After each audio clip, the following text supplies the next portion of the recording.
ಈ ಒಂದು ದಿನದಲ್ಲಿ ನೋಡುವಾಗ ಎಲ್ಲರೂ ಕೂಡ ಸಾಮಾನ್ಯವಾಗಿ ಒಂದು ವಿಚಾರವನ್ನು ಅಥವಾ ಒಂದು ಆ ಒಂದು ವಸ್ತುವನ್ನು ಅಥವಾ ಒಂದು ಇದನ್ನು ಸಾಮಾನ್ಯವಾಗಿ ಎಲ್ಲರೂ ಕೂಡ ಪ್ರತಿಯೊಬ್ಬರು ಕೂಡ ಒಂದೇ ರೀತಿಯಲ್ಲಿ ದೇವರು ಕೊಟ್ಟಿದ್ದಾನೆ.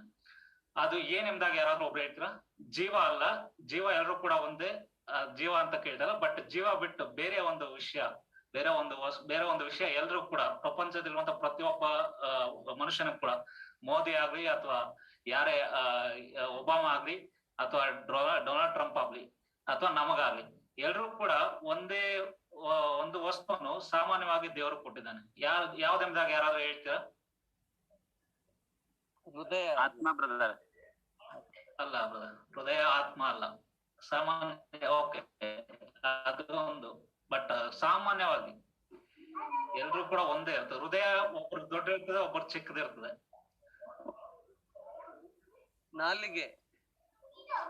ನಾಲ್ಗೆನೋ ಒಬ್ರಿಗೆ ದೊಡ್ಡದು, ಒಬ್ರಿಗೆ ಚಿಕ್ಕದಿರ್ತದೆ. ಎಲ್ಲರೂ ಅಂದ್ರೆ ಒಂದೇ ರೀತಿ ಇರುತ್ತೆ, ಒಂದೇ ರೀತಿ ಇರ್ತದೆ, ಎಲ್ಲ ಒಂದೇ ರೀತಿ ಇರ್ತದೆ. ಅದು ಪ್ರತಿಯೊಬ್ಬ ಮನುಷ್ಯನ ತಲೆ ಕೂದಲು, ಲೋಕದಲ್ಲಿರೋ ಪ್ರತಿಯೊಬ್ಬ ಮನುಷ್ಯನ ಕೊಡಲ್ಪಟ್ಟಿದೆ. ತಲೆ ಕೂದಲು ಒಬ್ರು ದೊಡ್ಡದು, ಒಬ್ರು ಸಣ್ಣದಿರ್ತದೆ. ಒಳ್ಳೆ ಪ್ರಶ್ನೆ ಕೇಳಿದೀರ. ಬ್ಲಡ್ ಬ್ರದರ್, ಬ್ಲಡ್ ಎಲ್ರಿಗೂ ಒಂದೇ ಇರಲ್ಲ ಬ್ರದರ್. ಒಬ್ರಿಗೆ ಎ ಪಾಸಿಟಿವ್, ಒಬ್ರು ಬಿ ಪಾಸಿಟಿವ್, ಸಾಮಾನ್ಯ ಸುಮಾರು ಬ್ಲಡ್ ಗ್ರೂಪ್ಸ್ ಇದೆ. ಪಾಪು ಎಂದಾಗ ಯಾರೋ ಕೈ ಎತ್ತಾ ಇದ್ರು.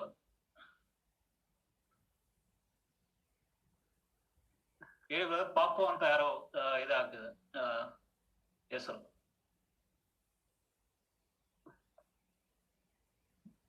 ಓಕೆ, ಸೊ ನಾನೇ ಹೇಳ್ತೇನೆ. ಸೊ ಎಲ್ರು ಕೂಡ ಸಮಯವನ್ನು ಒಂದೇ ರೀತಿಯಾಗಿ ಕೊಟ್ಟಿದ್ದಾನೆ ದೇವ್ರು, ಕರೆಕ್ಟಾ?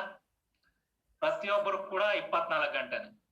ಮೋದಿಗೂ ಕೂಡ 24 ಗಂಟೆನೆ ಇರುತ್ತೆ, ನಮಗೂ ಕೂಡ 24 ಗಂಟೆನೆ, ಅಥವಾ ಒಬಾಮಾ ತಗೊಂಡ್ರು ಅವ್ರಿಗೂ 24 ಗಂಟೆನೆ. ಸಮಯ ಎಂಬುದು ಎಲ್ರು ಕೂಡ ಒಂದೇ ರೀತಿಯಲ್ಲಿ ಕೊಟ್ಟಿದ್ದಾನೆ, ಕರೆಕ್ಟಾ? ಸೊ ಅದನ್ನ ನಾವು ಯಾವ ರೀತಿಯಾಗಿ ಉಪಯೋಗಿಸ್ಕೊಳ್ತೀವೋ ಅದನ್ನ ನಮಗೆ ಬಿಟ್ಟಿದ್ದಾನೆ ದೇವರು. ಆದ್ರೆ ಸಮಯ ಮಾತ್ರ ಎಲ್ರು ಕೂಡ 24 ಗಂಟೆ ಒಂದೇ ಸಮಯ ಕೊಟ್ಟಿದ್ದಾನೆ. ಈ ಒಂದು ಸಮಯದಲ್ಲಿ ನಾನು ತೆಗೆದುಕೊಳ್ಳುವಂತ ಈ ದಿನದ ಒಂದು ಸಂದೇಶದ ಮೂಲ ವಚನ ಯೆಶಾಯ 48ನೇ ಅಧ್ಯಾಯ 18ನೇ ವಚನ. ನೀನು ನನ್ನ ಆಜ್ಞೆಗಳನ್ನು ಕೇಳಿದರೆ ಎಷ್ಟೋ ಚೆನ್ನಾಗಿತ್ತು, ನಿನ್ನ ಸುಖವು ದೊಡ್ಡ ನದಿಯಂತೆಯೂ ನಿನ್ನ ಕ್ಷೇಮವು ಸಮುದ್ರದ ಅಲೆಗಳ ಹಾಗೆ ಇರುತ್ತಿದ್ದವು ಎಂಬುದಾಗಿ. ನೋಡುವಾಗ ಅಲ್ಲಿ ಈ ರೀತಿಯಾಗಿ ಹೇಳ್ತಾನೆ ದೇವರು, ಆತನ ಆಜ್ಞೆಯನ್ನು ಕೇಳಿದರೆ ಎಷ್ಟೋ ಚೆನ್ನಾಗಿತ್ತು, ನಿನ್ನ ಸುಖವು ದೊಡ್ಡ ನದಿಯಂತೆಯೂ ನಿನ್ನ ಕ್ಷೇಮವು ಸಮುದ್ರದ ಅಲೆಗಳ ಹಾಗೆ ಇರುತ್ತಿದ್ದವು ಎಂಬುದಾಗಿ. ನೋಡುವಾಗ ಸುಖವು ದೊಡ್ಡ ನದಿ ಎಂಬುದಾಗಿ ಹೇಳುವಂತ ಸಮಯದಲ್ಲಿ, ದೊಡ್ಡ ನದಿ ನೋಡುವಂತ ಸಮಯದಲ್ಲಿ, ನದಿ ಯಾವತ್ತಾದ್ರೂ ಬತ್ತಿ ಹೋದಂತ ಸಂಗತಿಯನ್ನು ನಾವು ನೋಡಿದ್ವ? ಅದು ಸಾಮಾನ್ಯವಾಗಿ ಹರಿತಾನೆ ಇರ್ತದೆ, ನೀರು ಯಾವಾಗ್ಲೂ ಕೂಡ ಅದು ತುಂಬಿರ್ತದೆ. ಆ ರೀತಿಯಾಗಿ ದೊಡ್ಡ ನದಿ ಅಂತ ಯಾವಾಗ್ಲೂ ಕೂಡ ಹೇಗೆ ಆ ಒಂದು ನೀರು ಹರಿತಾನೆ ಇರ್ತದೋ, ಅದೇ ರೀತಿಯಾಗಿ ನಿನ್ನ ಸುಖ ಆ ಒಂದು ನದಿಯ ರೀತಿಯಲ್ಲಿ ಇರ್ತಿತ್ತು, ಯಾವಾಗ ಆತನ ಆಜ್ಞೆಯನ್ನು ಕೇಳಿದರೆ. ಅದು ಆತನ ಹೇಳ್ತಾನೆ, ನನ್ನ ಆಜ್ಞೆಗಳನ್ನು ಕೇಳಿದರೆ ಎಷ್ಟೋ ಚೆನ್ನಾಗಿತ್ತು ಅಂತ. ಹಾಗೆ ಮುಂದೆ ನೋಡುವಾಗ, ನಿನ್ನ ಕ್ಷೇಮವು ಸಮುದ್ರದ ಅಲೆಗಳ ಹಾಗೆ ಇರುತ್ತಿದ್ದವು ಎಂದಾಗ. ನೋಡುವಾಗ ಸಮುದ್ರದ ಅಲೆಗಳು ನೋಡುವಾಗ ಸಾಮಾನ್ಯವಾಗಿ ಎಲ್ಲರೂ ಸಮುದ್ರವನ್ನು ನೋಡುತ್ತೆ ಎಂದಾಗ ನೆನ್ಸ್ತಾನೆ. ಅಲೆಗಳು ನೋಡುವಾಗ ಯಾವತ್ತಾದ್ರೂ ಅಲೆಗಳು ಬರುವುದು ನಿಂತಿರೋದನ್ನ ಯಾವತ್ತಾದ್ರೂ ನೋಡಿದ್ವಾ ಪ್ರಿಯ ಸೋದರ ಸೋದರಿ? ಯಾವತ್ತೂ ನಿಂತಿಲ್ಲ, ಒಂದರ ಹಿಂದೆ ಒಂದು ಅದು ಅಲೆಗಳು ಬರ್ತಾನೆ ಇರ್ತದೆ. ಅದೇ ರೀತಿಯಲ್ಲಿ ನಮಗೂ ಕೂಡ ಕ್ಷೇಮವನ್ನು ಸಮುದ್ರದ ಅಲೆಗಳು ಯಾವ ರೀತಿ ಇರ್ತದೋ, ಅದು ಒಂದು ವೇಳೆ ಮೇಲೆ ಕೆಳಗೆ ಇರ್ಬೋದು, ಒಂದು ಅಲೆ ಬಂದು ಸ್ವಲ್ಪ ಗ್ಯಾಪ್ ಆದ್ಮೇಲೆ ಮತ್ತೆ ಇನ್ನೊಂದು ಅಲೆ ಬರ್ತದೆ, ಆದ್ರೆ ಬಟ್ ಆ ಅಲೆ ಬರುವಂತದ್ದು ನಿಲ್ಲೋದಿಲ್ಲ. ಅದೇ ರೀತಿಯಾಗಿ ನಮ್ಮ ಜೀವಿತದಲ್ಲಿ ಕಷ್ಟಗಳು ಬರ್ಬೋದು, ಆದ್ರೆ ಆತನ ಆಜ್ಞೆಗಳನ್ನು ಕೇಳಿ ನಡೆಯುವಂತ ಸಮಯದಲ್ಲಿ ನಮಗೆ ಕ್ಷೇಮವು ಆ ಒಂದು ಸಮುದ್ರದ ಅಲೆಗಳ ರೀತಿಯಲ್ಲಿ ನಮಗೆ ಇರ್ತಿದ್ವು ಎಂಬುದಾಗಿ ದೇವರು ತಾನೇ ಆತನು ಹೇಳ್ತಿದ್ದಾನೆ. ಒಂದು ವೇಳೆ ಯಾವಾಗ ಆತನ ಆಜ್ಞೆಗಳನ್ನು ಕೇಳಿದರೆ ಎಂದಾಗ. ಹಾಗಾದ್ರೆ ನಾವು ನೋಡುವಂತ ಸಮಯದಲ್ಲಿ ಯೋಬ 8ನೇ ಅಧ್ಯಾಯ 6ನೇ ವಚನದಲ್ಲಿ ಆತನು ಹೇಳ್ತಾನೆ, ಆತನು ನಿಶ್ಚಯವಾಗಿ ನಿನಗೋಸ್ಕರ ಎಚ್ಚೆತ್ತು ನಿನ್ನ ನೀತಿಯ ನಿವಾಸವನ್ನು ಸಮೃದ್ಧಿಗೊಳಿಸುವನು. ಯಾವಾಗ ನಾವು ಆತನ ಆಜ್ಞೆಗಳನ್ನು ಕೇಳಿ ಆತನ ಆಜ್ಞೆಗಳ ಪ್ರಕಾರ ಕೈಕೊಂಡು ನಡೆಯುವಂತ ಸಮಯದಲ್ಲಿ ಆತನು ನಮ್ಮ ಸುಖವನ್ನು ನದಿಯಂತೆ ಆತನು ದೊಡ್ಡ ಸುಖ, ನಮ್ಮ ಸುಖವು ದೊಡ್ಡ ನದಿಯಂತೆಯೂ ಮತ್ತು ನಮ್ಮ ಕ್ಷೇಮವು ಸಮುದ್ರದ ಅಲೆಗಳ ಹಾಗೆ ಮಾಡುತ್ತಿದ್ದಂತ ದೇವರು ಆತನಾಗಿದ್ದನು. ಮತ್ತು ಯಾವಾಗ ಆತನು ಆ ಒಂದು ಸಂಗತಿ ನಾವು ಆತನ ಆಜ್ಞೆಗಳನ್ನು ಕೈಕೊಂಡು ನಡೆಯುವಂತ ಸಮಯದಲ್ಲಿ ಆತನು ನಿಶ್ಚಯವಾಗಿ ನಿನಗೋಸ್ಕರ ಎಚ್ಚೆತ್ತು ನಿನ್ನ ನೀತಿಯ ನಿವಾಸವನ್ನು ಸಮೃದ್ಧಿಗೊಳಿಸುವನೆಂದಾಗಿ. ಆತನು ಎಚ್ಚೆತ್ತು ನಮ್ಮ ನಿವಾಸವನ್ನು ಸಮೃದ್ಧಿಗೊಳಿಸುವಂತ ದೇವರು ಆತನಾಗಿದೆ. ಯಾವಾಗ ಅಂತ ನೋಡುವಾಗ ಆತನ ಆಜ್ಞೆಗಳನ್ನು ಕೈಕೊಂಡು ನಡೆಯುವಂತ ಸಮಯದಲ್ಲಿ. ಹಾಗೆ ಮುಂದೆ ಯೋಹಾನ ಸುವಾರ್ತೆ 14ನೇ ಅಧ್ಯಾಯ 16ನೇ ವಚನ ನಾವು ನೋಡ್ತೇವೆ. ಆಗ ನಾನು ತಂದೆಯನ್ನು ಕೇಳಿಕೊಳ್ಳುವನು, ಆತನು ನಿಮಗೆ ಬೇರೊಬ್ಬ ಸಹಾಯಕನನ್ನು ಸದಾಕಾಲ ನಿಮ್ಮ ಸಂಗಡ ಇರುವುದಕ್ಕೆ ಕೊಡುವನು ಎಂದಾಗ ನೋಡುವಾಗ ಆತನು ನಮಗೆ ನಮ್ಮೊಟ್ಟಿಗೆ ಇರೋದಕ್ಕೆ ಸದಾಕಾಲ ಒಬ್ಬ ಸಹಾಯಕನನ್ನು ಕೊಡ್ತಾನೆ. ಆ ಸಹಾಯಕನ ಏನ್ ಮಾಡ್ತಾನೆ ಎಂದಾಗ ನೋಡುವಾಗ ನಾವು ಒಂದು ವೇಳೆ ತಪ್ಪು ದಾರಿ ಹಿಡಿಯುವುದಾದ್ರೆ ಈ ದಾರಿ ತಪ್ಪು ಎಂದಾಗಿ ನಮಗೆ ಚುಚ್ಚಿ ಹೇಳುವಂತ ಸಹಾಯಕನು ಆತನಾಗಿದ್ದಾನೆ. ನೋಡುವಾಗ ಆತನನ್ನು ಸದಾಕಾಲ ನಮ್ಮ ಸಂಗಡ ಇರುವುದಕ್ಕೆ ದೇವರು ತಾನೇ ಆತನು ನಮಗೆ ಕೊಟ್ಟಂತ ಸಹಾಯಕನು ಆತನು ಆಗಿದ್ದಾನೆ. ನಾವು ಯೆಶಾಯ 30ನೇ ಅಧ್ಯಾಯ 21ನೇ ವಚನದಲ್ಲಿ ನೋಡುವ ಪ್ರಕಾರ, ನೀವು ಬಲಕ್ಕಾಗಲಿ ಎಡಕ್ಕಾಗಲಿ ತಿರುಗಿಕೊಳ್ಳುವಾಗ ಇದೇ ಮಾರ್ಗ, ಇದರಲ್ಲೇ ನಡೆಯಿರಿ ಎಂದು ನಿಮ್ಮ ಹಿಂದೆ ಆಡುವ ಮಾತು ನಿಮ್ಮ ಕಿವಿಗೆ ಬೀಳುವುದು ಎಂದಾಗ ನೋಡುವಾಗ ನಾವು ಆತನ ಮಾತನ್ನು ಕೇಳಬೇಕೆಂಬುದಾಗಿರುವಂತಹ ಸಮಯದಲ್ಲಿ ಆತನು ನಮಗೆ ಒಬ್ಬ ಸಹಾಯಕನನ್ನು ಈಗಾಗಲೇ ಕೊಟ್ಟಿದ್ದಾನೆ. ಆತನು ಪರಲೋಕಕ್ಕೆ ಆರೋಹಣವಾಗುವಂತ ಸಮಯದಲ್ಲಿ ಆತನು ಹೇಳ್ತಾನೆ, ನಿಮಗೋಸ್ಕರ ಒಬ್ಬ ಸಹಾಯಕನು ಬರ್ತಾನೆ, ಆತನು ಸದಾಕಾಲ ನಿಮ್ಮ ಕೂಡ ಇರ್ತಾನೆ ಎಂದಾಗಿ ನೋಡುವಾಗ ಆ ಸಹಾಯಕನು ಏನ್ ಮಾಡ್ತಾನೆ ಎಂದಾಗ ನೋಡುವಂತ ಸಮಯದಲ್ಲಿ ನಾವು ಒಂದು ವೇಳೆ ನಮಗೆ ಯಾವ್ದಾದ್ರು ಒಂದು ಡಿಸಿಷನ್ ತಗೋಬೇಕೆಂದಾಗಿರುವಂತ ಸಮಯದಲ್ಲಿ ನಾವು ಅನೇಕ ಆಲೋಚನೆಗಳು ಮಾಡ್ತಿದ್ವಿ. ಒಂದು ವೇಳೆ ಅದು ಸರಿನಾ ತಪ್ಪ ಎಂದಾಗಿ ಯೋಚನೆ ಮಾಡುವಾಗ ನಮ್ಮಿಂದ ಒಂದು ಹಿಂದೆ ಮಾತಾಡುವ ರೀತಿಯಲ್ಲಿ ನಮ್ಮ ಕಿವಿಗೆ ಬೀಳುವಂತ ರೀತಿಯಲ್ಲಿ ಒಂದು ಸ್ವರ ನಮಗೆ ಕೇಳಿಸ್ತದೆ. ಏನಂದಾಗ ನೋಡುವಾಗ ನಾವು ಒಂದು ವೇಳೆ ನಾವು ಬೆಳಕಾಗ್ಲಿ ಎಡಕ್ಕಾಗ್ಲಿ ಹೋಗ್ಬೇಕೆಂದಾಗಿರುವಾಗ ನೀನು ಇದೇ ಮಾರ್ಗದಲ್ಲಿ ಹೋಗು, ಇದರಲ್ಲೇ ನೀವು ನಡೆ ಎಂಬುದಾಗಿ ಒಂದು ಮಾತು ನಮ್ಮ ಕಿವಿಗೆ ಬೀಳ್ತದೆ. ನೋಡುವಾಗ ಅಂತ ಸಹಾಯಕನು ನಮ್ಮ ಜೊತೆ ಇರುವಂತವನು ಆತನು ಆಗಿದ್ದಾನೆ.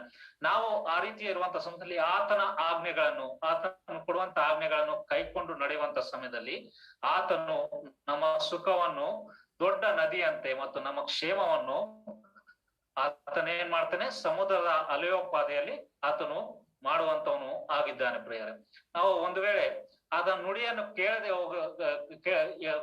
ಹೋಗುವಂತ ಸಮಯದಲ್ಲಿ ಅದರ ವಿರುದ್ಧವಾಗಿ ಅದು ನಡೆಯುವಂತ ಸಂಗತಿ ಅದಾಗಿದೆ. ನಾವು ಹಾಗೆ ಕೀರ್ತನೆ 119ನೇ ಅಧ್ಯಾಯ 50ನೇ ವಚನ ನಾವು ನೋಡ್ತೇವೆ. ನಿನ್ನ ನುಡಿಯು ನನ್ನನ್ನು ಚೈತನ್ಯಗೊಳಿಸುತ್ತದೆ, ಆಪತ್ ಕಾಲದಲ್ಲಿ ಇದೇ ನನಗೆ ಆಧರಣೆ ಎಂದಾಗ ಆತನ ನುಡಿ ನೋಡುವಂತ ಸಮಯದಲ್ಲಿ ನಮಗೆ ಚೈತನ್ಯಗೊಳಿಸುವಂತ ನುಡಿ ಅದಾಗಿರುವಂತದ್ದು ಆಗಿದೆ. ಅಷ್ಟು ಮಾತ್ರವಲ್ಲ, ಆಪತ್ ಕಾಲದಲ್ಲಿ ಇದೇ ನನಗೆ ಆಧರಣೆ. ನಾವು ಒಂದು ವೇಳೆ ಎಂತದೇ ಒಂದು ಸಮಯದಲ್ಲಿ ಇರ್ಬೋದು, ಎಂತದೇ ಒಂದು ಆಪತ್ ಕಾಲದಲ್ಲಿ ಇರ್ಬೋದು, ಆತನ ನುಡಿಗಳನ್ನು ಆತನ ಆಜ್ಞೆಗಳನ್ನು ಕೈಕೊಂಡು ಕೇಳಿ ನಡೆಯುವಂತ ಸಮಯದಲ್ಲಿ ಅದು ನಮಗೆ ಆಧರಣೆಯಾಗಿರುವಂತದ್ದು ಅದಾಗಿದೆ. ಪ್ರಿಯರೇ, ನೋಡುವಂತ ಸಮಯದಲ್ಲಿ ಒಂದು ವೇಳೆ ನಾವು ಆತನ ಆಜ್ಞೆಗಳನ್ನು ಕೈಕೊಂಡು ನಡೆಯದೆ ಹೋದ್ರೆ ಏನಾಗ್ಬೋದು? ನಾವು ಮೊದಲೇ ವರ್ಷದಲ್ಲಿ ನಾವು ನೋಡೋದು ಏನು, ಯೆಶಾಯ 48ನೇ ಅಧ್ಯಾಯ 18ನೇ ವಚನದಲ್ಲಿ ನೀನು ನನ್ನ ಆಜ್ಞೆಗಳನ್ನು ಕೇಳಿದ್ದರೆ ಎಷ್ಟೋ ಚೆನ್ನಾಗಿತ್ತು, ನಿನ್ನ ಸುಖವು ದೊಡ್ಡ ನದಿಯಂತೆಯೂ ನಿನ್ನ ಕ್ಷೇಮವು ಸಮುದ್ರದ ಅಲೆಗಳ ಹಾಗೆ ಇರುತ್ತಿದ್ದವು ಎಂಬುದಾಗಿ. ಒಂದು ವೇಳೆ ನಾವು ಕೇಳದೆ ನಡೆಯುವಂತದ್ದಾದ್ರೆ ನಮಗೆ ಎಲ್ಲವೂ ಕೂಡ ಇದರ ವಿರುದ್ಧವಾಗಿ ನಡೆಯುವಂತ ಸಂಗತಿಯನ್ನು ನಾವು ನೋಡುವಂತವರಾಗಿದ್ದೇವೆ. ಪ್ರಿಯ, ಈ ದಿನ ನಾವು ಆಜ್ಞೆಗಳನ್ನು ಕೇಳದೆ ನಾಶನಕ್ಕೆ ಗುರಿಯಾದ 5 ಜನರನ್ನು ಮತ್ತು ಆತನ ಆಜ್ಞೆಗಳನ್ನು ಕೇಳಿ ಮತ್ತು ಅವರ ಜೀವಿತಗಳನ್ನು ಸಂಪೂರ್ಣ ಮಾಡಿಕೊಳ್ಳುವಂತ 5 ಜನ ವ್ಯಕ್ತಿಗಳ ಜೀವಿತಗಳನ್ನು ನಾವು ನೋಡಿಕೊಳ್ಳೋಣ. ಮೊದಲನೇದಾಗಿ ನಾವು ದೇವರ ಆಜ್ಞೆಗಳನ್ನು ಅಥವಾ ಆತನ ಮಾತನ್ನು ಕೇಳದೆ ನಾಶನಕ್ಕೆ ಗುರಿಯಾದಂತ 5 ಜನರನ್ನು ನಿಮ್ಮ ಮುಂದೆ ತೋರಿಸೋದಕ್ಕೆ ಇಷ್ಟಪಡುತ್ತೇನೆ. ಅದರಲ್ಲಿ ಮೊದಲನೇ ವ್ಯಕ್ತಿ ನಾವು ಕಾಯಿನ. ಇಲ್ಲಿ ನಾವು ಆದಿಕಾಂಡ 4ನೇ ಅಧ್ಯಾಯ 5ನೇ ವಚನದಲ್ಲಿ ನಾವು ನೋಡುವಂತ ಸಮಯದಲ್ಲಿ ಯೆಹೋವನು ಏಬೇಲನನ್ನು ಅವನ ಕಾಣಿಕೆಯನ್ನು ಮೆಚ್ಚಿ ಕಾಯಿನನು ಅವನ ಕಾಣಿಕೆಯನ್ನು ಮೆಚ್ಚಲಿಲ್ಲ. ಇದರಿಂದ ಕಾಯಿನನು ಬಹು ಕೋಪಗೊಂಡು ಅವನ ಮುಖವು ಕಳೆಗುಂದಿತ್ತು ಎಂಬುದಾಗಿ ಇಲ್ಲಿ ನೋಡುವಂತ ಸಮಯದಲ್ಲಿ ಅಲ್ಲಿ ಕಾಯಿನ ಮತ್ತು ಏಬೇಲ ನೋಡುವಾಗ ಅವರು ಭೂಮಿಯ ಮೇಲೆ ಮೊದಲನೇದಾಗಿ ಜನಿಸಿದಂತ ಪ್ರಥಮ ಮಕ್ಕಳು, ಆದಾಮ ಅವಳಿಗೆ ಜನಿಸಿದಂತ ಪ್ರಥಮ ಮಕ್ಕಳು ಅವರಾಗಿದ್ರು. ನೋಡುವಾಗ ಕಾಯಿನ ಮತ್ತು ಏಬೇಲ ಅವ್ರ ಪ್ರಥಮ ಮಕ್ಕಳಾಗಿದ್ರು. ಅವರು ಮಾಡುವಂತ ಸಂಗತಿ ನೋಡುವಾಗ ಅವರು ಒಂದು ಯಜ್ಞವನ್ನು ಸಮರ್ಪಿಸುವುದಕ್ಕೆ ಹೋದಾಗ ದೇವರು ಅಲ್ಲಿ ಆತನು ಏಬೇಲನ ಕಾಣಿಕೆಯನ್ನು ಮೆಚ್ಚಿ ಕಾಯಿನನ ಕಾಣಿಕೆಯನ್ನು ಅಲ್ಲಿ ಮೆಚ್ಚಲಿಲ್ಲ ಅಂತ ಸಂಗತಿಯನ್ನು ನಾವು ನೋಡ್ತೇವೆ. ಆ ಒಂದು ಸಮಯದಲ್ಲಿ ಕಾಯಿನನಿಗೆ ಬಹಳ ಕೋಪ ಬರ್ತದೆ. ಆತನ ಕೋಪದಲ್ಲಿ ಏನ್ ಮಾಡ್ತಾನೆ ಅಂತ ನೋಡುವಾಗ ತನ್ನ ತಮ್ಮನಾದ ಏಬೇಲನನ್ನು ಆತನು ಸಾಯಿಸುವಂತ ಸಂಗತಿಯನ್ನು ನಾವು ನೋಡ್ತೇವೆ ಬೇರೆ. ಅಲ್ಲಿ ಒಂದ್ ವೇಳೆ ಆತನು ದೇವರ ಹತ್ರ ಹೋಗಿ ಆತನ ಕೇಳ್ಬೋದಿತ್ತು. ಯಾಕಂದ್ರೆ ಅವರು ನೇರ ಅವ್ರ ದೇವರೊಟ್ಟಿಗೆ ಮಾತಾಡ್ತಿದ್ರು. ಯಾಕಂದ್ರೆ ಆ ದೇವರು ಅವರನ್ನು ಹುಡುಕಿ ಅಷ್ಟರ ಮಟ್ಟಿಗೆ ಅವರೊಟ್ಟಿಗೆ ನಿಕಟವಾದಂತಹ ಸಂಪರ್ಕವನ್ನು ಹೊಂದಿದ್ರು ಎಂಬುದಾಗಿ ನಾವು ನೋಡ್ತೇವೆ. ಒಂದು ವೇಳೆ ಕಾಯಿನನು ಯೆಹೋವನನ್ನು ಆತನ ನೇರವಾಗಿ ಪ್ರಶ್ನಿಸಬಹುದಾಯಿತು. ಯೆಹೋವನೇ, ಯಾಕೆ ನನ್ನ ಕಾಣಿಕೆಯನ್ನು ನೀನು ತಿರಸ್ಕರಿಸಿದ್ಯಾ? ಯಾಕೆ ಏಬೇಲನ ಕಾಣಿಕೆಯನ್ನು ನೀನು ಮೆಚ್ಚಿಕೊಂಡಿದೆಯಾ ಎಂಬುದಾಗಿ ಕೇಳುವಂತ ಸಮಯದಲ್ಲಿ ಯೆಹೋವನು ಆತನು ಹೇಳಿರ್ತಿದ್ದ, ನಿನ್ನ ಕಾಣಿಕೆ ಈ ರೀತಿಯಾಗಿತ್ತು, ಅದಕ್ಕೋಸ್ಕರ ನಾನು ತಿರಸ್ಕರಿಸಿದೆ. ಏಬೇಲನ ಕಾಣಿಕೆ ನನಗೆ ಸುವಾಸನೆ ಭರಿತವಾಗಿತ್ತು, ಅದಕ್ಕೋಸ್ಕರ ಆತನ ಕಾಣಿಕೆಯನ್ನು ನಾನು ಸ್ವೀಕರಿಸಿದ್ದೇನೆ ಎಂಬುದಾಗಿ ಆ ಒಂದು ಕಾರಣವನ್ನು ದೇವರು ಅಲ್ಲಿ ಕಾಯಿನನಿಗೆ ಕೊಡ್ತಿದ್ದ. ಆದ್ರೆ ಇಲ್ಲಿ ಕಾಯಿನ ಏನ್ ಮಾಡ್ದ ಎಂದಾಗ ನೋಡುವಾಗ ಆತನು ದೇವರ ಮಾತನ್ನು ಕೇಳುವಂತ ಗೋಜಿಗೆ ಆತನು ಹೋಗಲಿಲ್ಲ. ಆತನು ತನ್ನ ಕಾಣಿಕೆಯನ್ನು ದೇವರು ತಿರಸ್ಕರಿಸಿದಂತ ಸಂದರ್ಭದಲ್ಲಿ ಆತನು ಪ್ರಥಮವಾಗಿ ಮಾಡಿದಂಥದ್ದು ಆತನು ಕೋಪಗೊಂಡನು. ಆ ಕೋಪದಲ್ಲಿ ನೋಡುವಾಗ ತನ್ನ ತಮ್ಮನಾದ ಏಬೇಲನನ್ನು ಸಾಯಿಸುವಂತ ಸಂಗತಿಯನ್ನು ನಾವು ನೋಡ್ತೇವೆ ಬೇರೆ. ಆ ಒಂದು ಸಂಗತಿಯಿಂದ ದೇವರ ಮಾತನ್ನು ಕೇಳದೆ ಆತನು ಇದ್ದದರಿಂದ ಆತನಿಗೆ ಬಂದಂತ ಶಿಕ್ಷೆ ನೋಡುವಂತ ಸಮಯದಲ್ಲಿ ಆತನು ಆ ಒಂದು ತೋಟದಿಂದ ಆತನು ಹೊರಗೆ ದಬ್ಬಲ್ಪಡುವಂತ ಸಂಗತಿಯನ್ನು ನಾವು ನೋಡ್ತೇವೆ.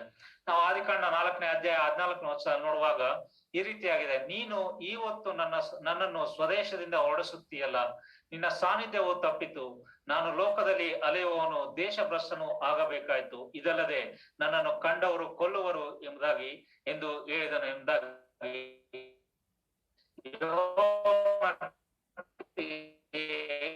ಮೊರೆಯಿಡುವಂತ ಸಂಗತಿಯನ್ನು ನಾವು ನೋಡ್ತೇವೆ.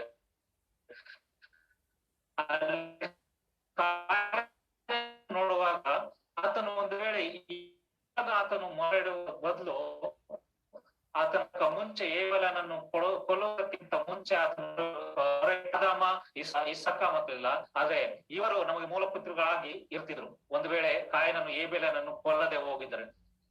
ಆದ್ರೆ ನೋಡುವ ಕಾಯಿನನು ಏನ್ ಮಾಡ್ದ ಅಂತ ನೋಡುವಾಗ ಆತನು ದೇವರ ಮಾತನ್ನು ಕೇಳದೆ, ಆತನ ಆಜ್ಞೆಗಳನ್ನು ಕೇಳದೆ, ಆತನು ತನ್ನ ತಮ್ಮನನ್ನು ಕೊಂದವನಾಗಿ ತನ್ನ ತಮ್ಮನನ್ನು ಕೊಂದ ಮೇಲೆ ಹೋಗಿ ದೇವರ ಬಳಿಗೆ ಅವನು ಹೊರಗಡೆ ಕಳಿಸುವಂತ ಸಮಯದಲ್ಲಿ ಆತನು ದೇವರೊಟ್ಟಿಗೆ ಪ್ರಾರ್ಥಿಸುವಂತ ಕೆಲಸಕ್ಕೆ ಆತನು ಕೈ ಹಾಕುವಂತದ್ದನ್ನು ನಾವು ನೋಡ್ತೇವೆ. ಇಲ್ಲಿ ಕಾಯಿನನ್ನು ಮಾಡಿದಂತ ಸಂಗತಿ ದೇವರ ಮಾತನ್ನು ಕೇಳಲಿಲ್ಲ, ಆತನ ಆಜ್ಞೆಯನ್ನು ಆತನು ಕೇಳೋದಕ್ಕೆ ತವಕ ಪಡಲಿಲ್ಲ, ಅದನ್ನು ನೆರವೇರಿಸೋದಕ್ಕೆ ತವಕ ಪಡಲಿಲ್ಲ. ಆದ್ರಿಂದ ಆತನು ದೇಶ ಭ್ರಷ್ಟನಾಗಿ ಆತನು ಹೊರಗೆ ಹೋಗಬೇಕಂತ ಸಂಗತಿಯನ್ನು ನಾವು ನೋಡ್ತೇವೆ. ಅವನು ಹೋಗುವಾಗ ಅವನಿಗೆ ಹಣೆಗೆ ಒಂದು ಮುದ್ರೆಯನ್ನು ದೇವರು ಹಾಕ್ತಾನೆ. ಆತನು ಯಾರು ಕೊಲ್ಲಬಾರದೆಂದಾಗಿ ಆತನು ನೋಡದಂತ ಪ್ರತಿಯೊಬ್ರು ಕೂಡ ಆಚೆ ಹೋದಂತ ಸಮಯದಲ್ಲಿ ನೋಡದಂತ ಪ್ರತಿಯೊಬ್ರು ಕೂಡ ಅವರಿಗೆ ಗೊತ್ತಾಗ್ತಿಲ್ಲ, ಮುದ್ರೆ ನೋಡಿದಾಗ ದೇವರಿಂದ ಅವನ ತೋಟದಿಂದ ಹೊರಗೆ ದಬ್ಬಲ್ಪಟ್ಟವನಿಂದಾಗಿ ಅವರಿಗೆ ಗೊತ್ತಾಗ್ತಿತ್ತು. ಈ ರೀತಿ ಈತನು ದೇವರ ಆಜ್ಞೆಯನ್ನು ಇದರಲ್ಲಿ ಹೇಳುವ ಪ್ರಕಾರ ಆತನ ಸುಖವು ದೊಡ್ಡ ನದಿಯಂತೆಯೂ ಮತ್ತು ಆತನ ಕ್ಷೇಮವು ಸಮುದ್ರದ ಅಲೆಗಳ ಬಾದಿಯಲ್ಲಿ ಇರುವಂತೆ ದೇವರು ಮಾಡ್ತಾ ಇದ್ದ. ಈತನು ಅವನ ತೋಟದಿಂದ ಹೊರಗೆ ಹೋಗುವಂತ ಸಂಗತಿ ಇರ್ತಿರ್ಲಿಲ್ಲ ಮತ್ತು ಎಲ್ಲವೂ ಕೂಡ ಇದಂತ ಪರಿಸ್ಥಿತಿ ಎಲ್ಲವೂ ಕೂಡ ಅದು ಚೇಂಜ್ ಆಗುವಂತ ಸಂಗತಿಯನ್ನು ಅವನು ನೋಡ್ಬೋದಾಗಿತ್ತು. ಆದ್ರೆ ಈತನ ದೇವರ ಮಾತನ್ನು ಕೇಳಲಿಲ್ಲ, ಆಜ್ಞೆಯನ್ನು ಕೇಳಲಿಲ್ಲ. ಆದ್ರಿಂದ ಆತನು ಆ ಒಂದು ತೋಟದಿಂದ ಹೊರಗೆ ದಬ್ಬಲ್ಪಡುವಂತ ಸಂಗತಿಯನ್ನು ನಾವು ನೋಡ್ತಿದ್ದೇವೆ. ಮತ್ತು ಎರಡನೇ ವ್ಯಕ್ತಿಯಾಗಿ ನಾವು ನೋಡ್ಕೊಳ್ಳೋಣ ಅಬ್ಸಲೋಮ. ನಾವು 2ನೇ ಸಮುವೇಲ 14ನೇ ಅಧ್ಯಾಯ 25ನೇ ವಚನದಲ್ಲಿ ನೋಡುವಂತ ಸಮಯದಲ್ಲಿ ಸೌಂದರ್ಯದಲ್ಲಿ ಅಬ್ಸಲೋಮನಂತೆ ಹೆಸರುಗೊಂಡ ಪುರುಷನು ಇಸ್ರಾಯೇಲರಲ್ಲಿ ಒಬ್ಬನೂ ಇರಲಿಲ್ಲ, ಅವನಲ್ಲಿ ಅಂಗಾಲಿನಿಂದ ನಡುನೆತ್ತಿಯವರೆಗೂ ಒಂದು ದೋಷವಾದರೂ ಇರಲಿಲ್ಲ ಎಂಬುದಾಗಿ ನಾವು ನೋಡ್ತೇವೆ. ಅಬ್ಸಲೋಮನು ನೋಡುವಾಗ ದಾವಿದನ ಮಗನಾಗಿದ್ದ. ಆತನ ಕುರಿತಾಗಿ ದೇವರು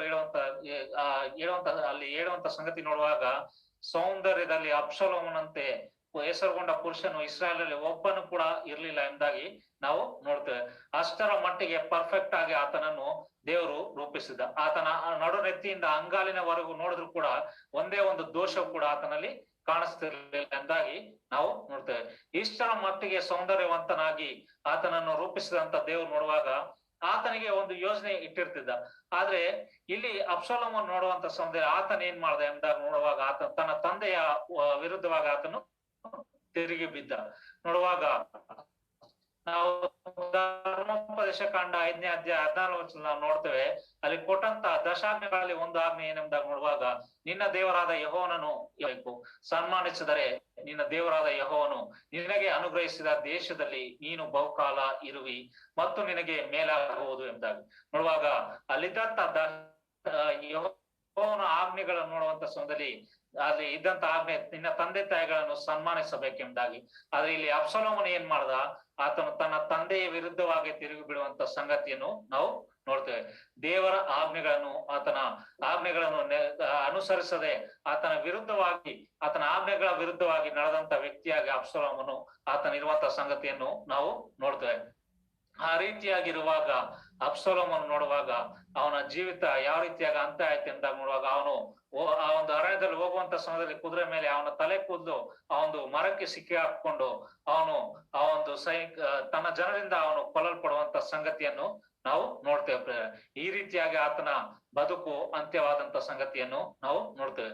ಒಂದು ವೇಳೆ ಆತನು ದೇವರ ಆಜ್ಞೆಯನ್ನು ಆತನು ಅನುಸರಿಸಿ ನಡೆದಿದ್ದೆ ಆದ್ರೆ, ಆತನು ತನ್ನ ತಂದೆಯನ್ನು ಸನ್ಮಾನಿಸಿದ್ದೆ ಆದ್ರೆ ಅವನ ಜೀವಿತ ಬೇರೊಂದು ರೀತಿಯಲ್ಲಿ ಅದು ಹೋಗ್ಬೋದಾಯ್ತು. ಯಾವ ರೀತಿಯಾಗಿ ಯೆಶಾಯನ ಗ್ರಂಥದಲ್ಲಿ ಹೇಳುವ ಪ್ರಕಾರ ಆತನ ನೋಡುವಾಗ ಆತನ ಸುಖವು ದೊಡ್ಡ ನದಿ ಅಂತೆಯೋ ಆತನ ಕ್ಷೇಮವು ಸಮುದ್ರದ ಅಲೆಗಳಂತೆ ಅದು ಇರ್ಬೋದಾಗಿತ್ತು. ಆದ್ರೆ ಇಲ್ಲಿ ನೋಡುವಂತ ಸಮಯದಲ್ಲಿ ಅಬ್ಷಾಲೋಮನ ಸ್ಥಿತಿ ನೋಡುವಾಗ ಆತನ ದೇವರ ಆಜ್ಞೆಗಳನ್ನು ಕೈಕೊಂಡು ನಡೆಯಲಿಲ್ಲ. ಆತನ ತಂದೆಯನ್ನು ಆತನ ಸನ್ಮಾನಿಸಲಿಲ್ಲ. ಆತನ ತಂದೆಯ ಪತ್ನಿಯರೊಟ್ಟಿಗೆ ಆತನು ಕೂಡಿದಂತ ಸಂಗತಿಗಳು ಇನ್ನು ಅನೇಕ ಆತನ ತಂದೆಯ ವಿರುದ್ಧವಾಗಿ ಆತನು ತಿರುಗಿದಂತ ಸಂಗತಿಗಳನ್ನು ನಾವು ನೋಡುವಂತವರಾಗಿದ್ದೇವೆ. ಈ ರೀತಿಯಾಗಿ ದೇವರ ಆಜ್ಞೆಯನ್ನು ಆತನು ಅನುಸರಿಸದೆ ದೇವರ ಮಾತನ್ನು ಕೇಳದೆ ಹೋದದ್ದರಿಂದ ಆತನ ಜೀವಿತ ನಾಶವಾಗುವಂತ ಸಂಗತಿಯನ್ನು ನಾವು ನೋಡ್ತೇವೆ. ಮತ್ತು ನಾವು ಮೂರನೇ ವ್ಯಕ್ತಿಯಾಗಿ ನಾವು ಯೆಹೋಷಾಫಾಟನನ್ನು ನಾವು ನೋಡಿಕೊಳ್ಳೋಣ.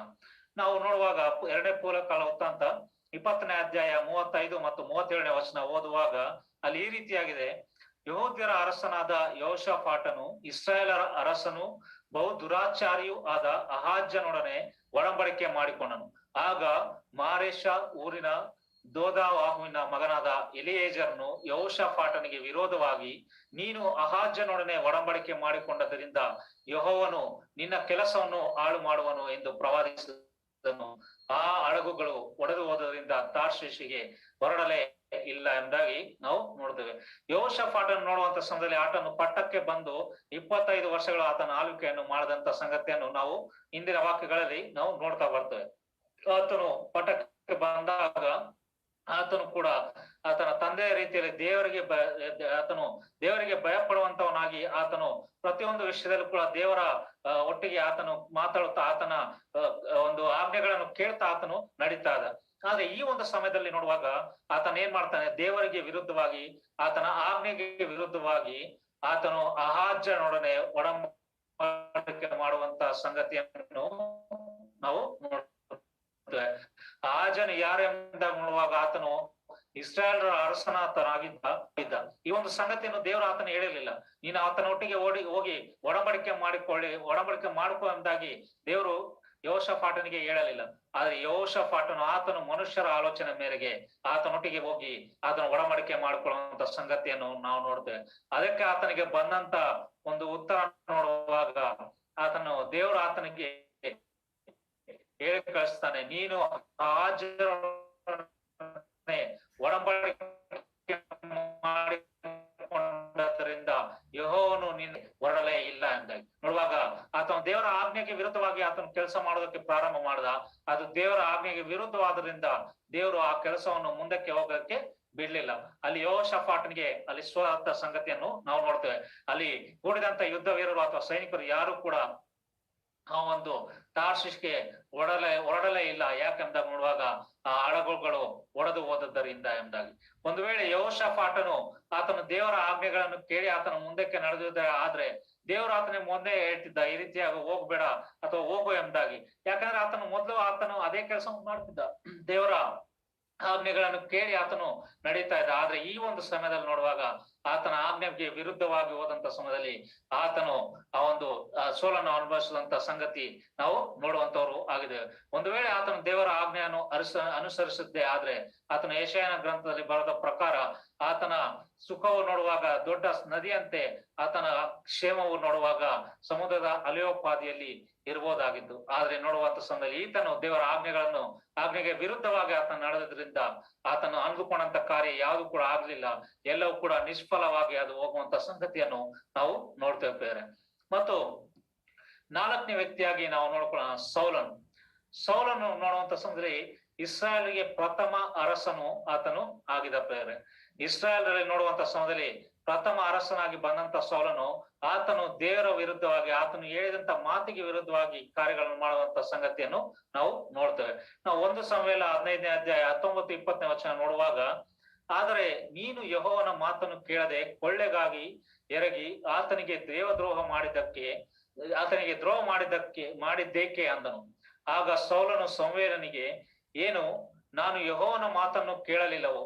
ಆತನು ಕಳುಹಿಸಿದಲ್ಲಿಗೆ ಹೋಗಿ ಅಮಾಲೇಕರನ್ನೆಲ್ಲ ಸಂಹರಿಸಿ ಅವರ ಅರಸನಾದ ಆಗಾಗನನ್ನು ಹಿಡಿದು ತಂದೆನು ಎಂಬುದಾಗಿ. ಇಲ್ಲಿ ನೋಡುವಂತ ಸಮಯದಲ್ಲಿ ಯೆಹೋವನು ಆತನು ಹೇಳಿದ್ದು, ನೀನು ಅಮಾಲೇಕರನ್ನು ಸಂಪೂರ್ಣವಾಗಿ ನಿರ್ನಾಮ ಮಾಡ್ಬೇಕು. ಯಾವ ಒಂದು ಹುಲ್ಲು ಕಡ್ಡಿ ಕೂಡ ಅಲ್ಲಿ ಇರಬಾರ್ದು. ಪ್ರತಿಯೊಬ್ಬ ಚಿಕ್ಕವರಿಂದ ಮೊದಲುಗೊಂಡು ದೊಡ್ಡವರವರೆಗೂ ಅಲ್ಲಿರುವಂತ ಪ್ರತಿಯೊಂದು ಪಶು ಪ್ರಾಣಿ ಎಲ್ಲವೂ ಕೂಡ ಸಂಹರಿಸಬೇಕೆಂಬುದಾಗಿ ದೇವರು ಆತನಿಗೆ ಅಪ್ಪಣೆ ಕೊಟ್ಟ ಸೌಲನಿಗೆ. ಆದ್ರೆ ಸೌಲನ್ ಏನ್ ಮಾಡ್ದ ನೋಡುವಾಗ, ಆತನು ಆ ಯೆಹೋವನ ಮಾತನ್ನು ಕೇಳದೆ ಆತನು ಅಲ್ಲಿದ್ದಂತ ಒಳ್ಳೆಯ ವಸ್ತುಗಳನ್ನು, ಅಂದ್ರೆ ಅಲ್ಲಿದ್ದಂತ ಒಳ್ಳೆಯ ಪ್ರಾಣಿಗಳನ್ನು ದೇವರಿಗೋಸ್ಕರ ಬಲಿ ಕೊಡಬೇಕೆಂಬುದಾಗಿ ಆತನು ತಂದನೆಂಬುದಾಗಿ ಹೇಳುವಂತ ಸಂಗತಿಯನ್ನು ನಾವು ನೋಡ್ತೇವೆ. ಆ ಒಂದು ಸಮಯದಲ್ಲಿ ಸಮುವೇಲನು ಬಂದು ಆತನನ್ನು ಪ್ರಶ್ನಿಸಿದಾಗ, ನೀನು ಯಾಕೆ ಯೆಹೋವನ ಮಾತನ್ನು ಕೇಳಲಿಲ್ಲ ಎಂಬುದಾಗಿ ಹೇಳುವಂತ ಸಮಯದಲ್ಲಿ ಆತನು ಕೇಳುವಂತ ಪ್ರಶ್ನೆ ನೋಡುವಾಗ, ನಾನು ಯೆಹೋವನ ಮಾತನ್ನು ಕೇಳಲಿಲ್ಲವೋ ಎಂಬುದಾಗಿ.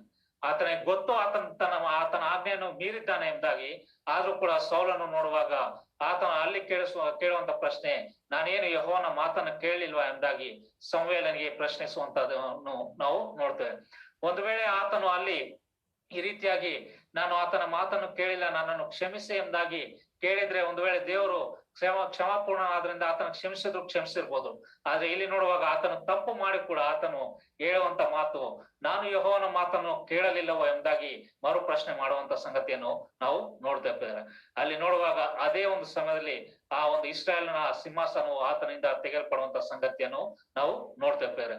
ಒಂದು ವೇಳೆ ಸೌಲನು ಅಮಾಲೇಕರನ್ನು ಸಂಪೂರ್ಣವಾಗಿ ಆತನು ಯೆಹೋವನು ಹೇಳಿದಂತ ರೀತಿಯಲ್ಲಿ ನಿರ್ನಾಮ ಮಾಡಿದೆ ಆದ್ರೆ ಆತನ ಸುಖವು ನೋಡುವಾಗ ದೊಡ್ಡ ನದಿಯಂತೆಯೂ ಆತನ ಕ್ಷೇಮವು ಆ ಒಂದು ಸಮುದ್ರದ ಅಲೆಯೋಪಾದಿಯಲ್ಲಿ ಇರ್ತಿತ್ತು.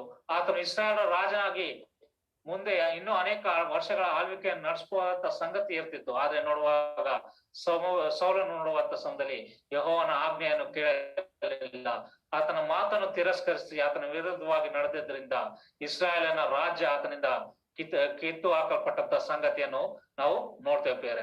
ಹಾಗೆ ಮುಂದೆ ನೋಡುವಂತ ಸಮಯದಲ್ಲಿ 5ನೇದಾಗಿ ಸಂಸೋನನ ಕುರಿತಾಗಿ ನಾವು ನೋಡ್ತೇವೆ.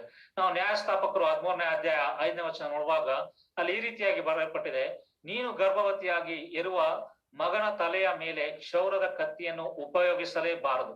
ಅವನು ಹುಟ್ಟಿದಂದಿನಿಂದ ದೇವರಿಗೆ ಪ್ರತಿಷ್ಠಿತನಾಗಿರುವನು, ಇಸ್ರಾಯೇಲರನ್ನು ಫಿಲಿಷ್ಟಿಯರ ಕೈಯಿಂದ ಬಿಡಿಸುವುದಕ್ಕೆ ಪ್ರಾರಂಭಿಸುವನು ಅಂದನು ಎಂದಾಗ.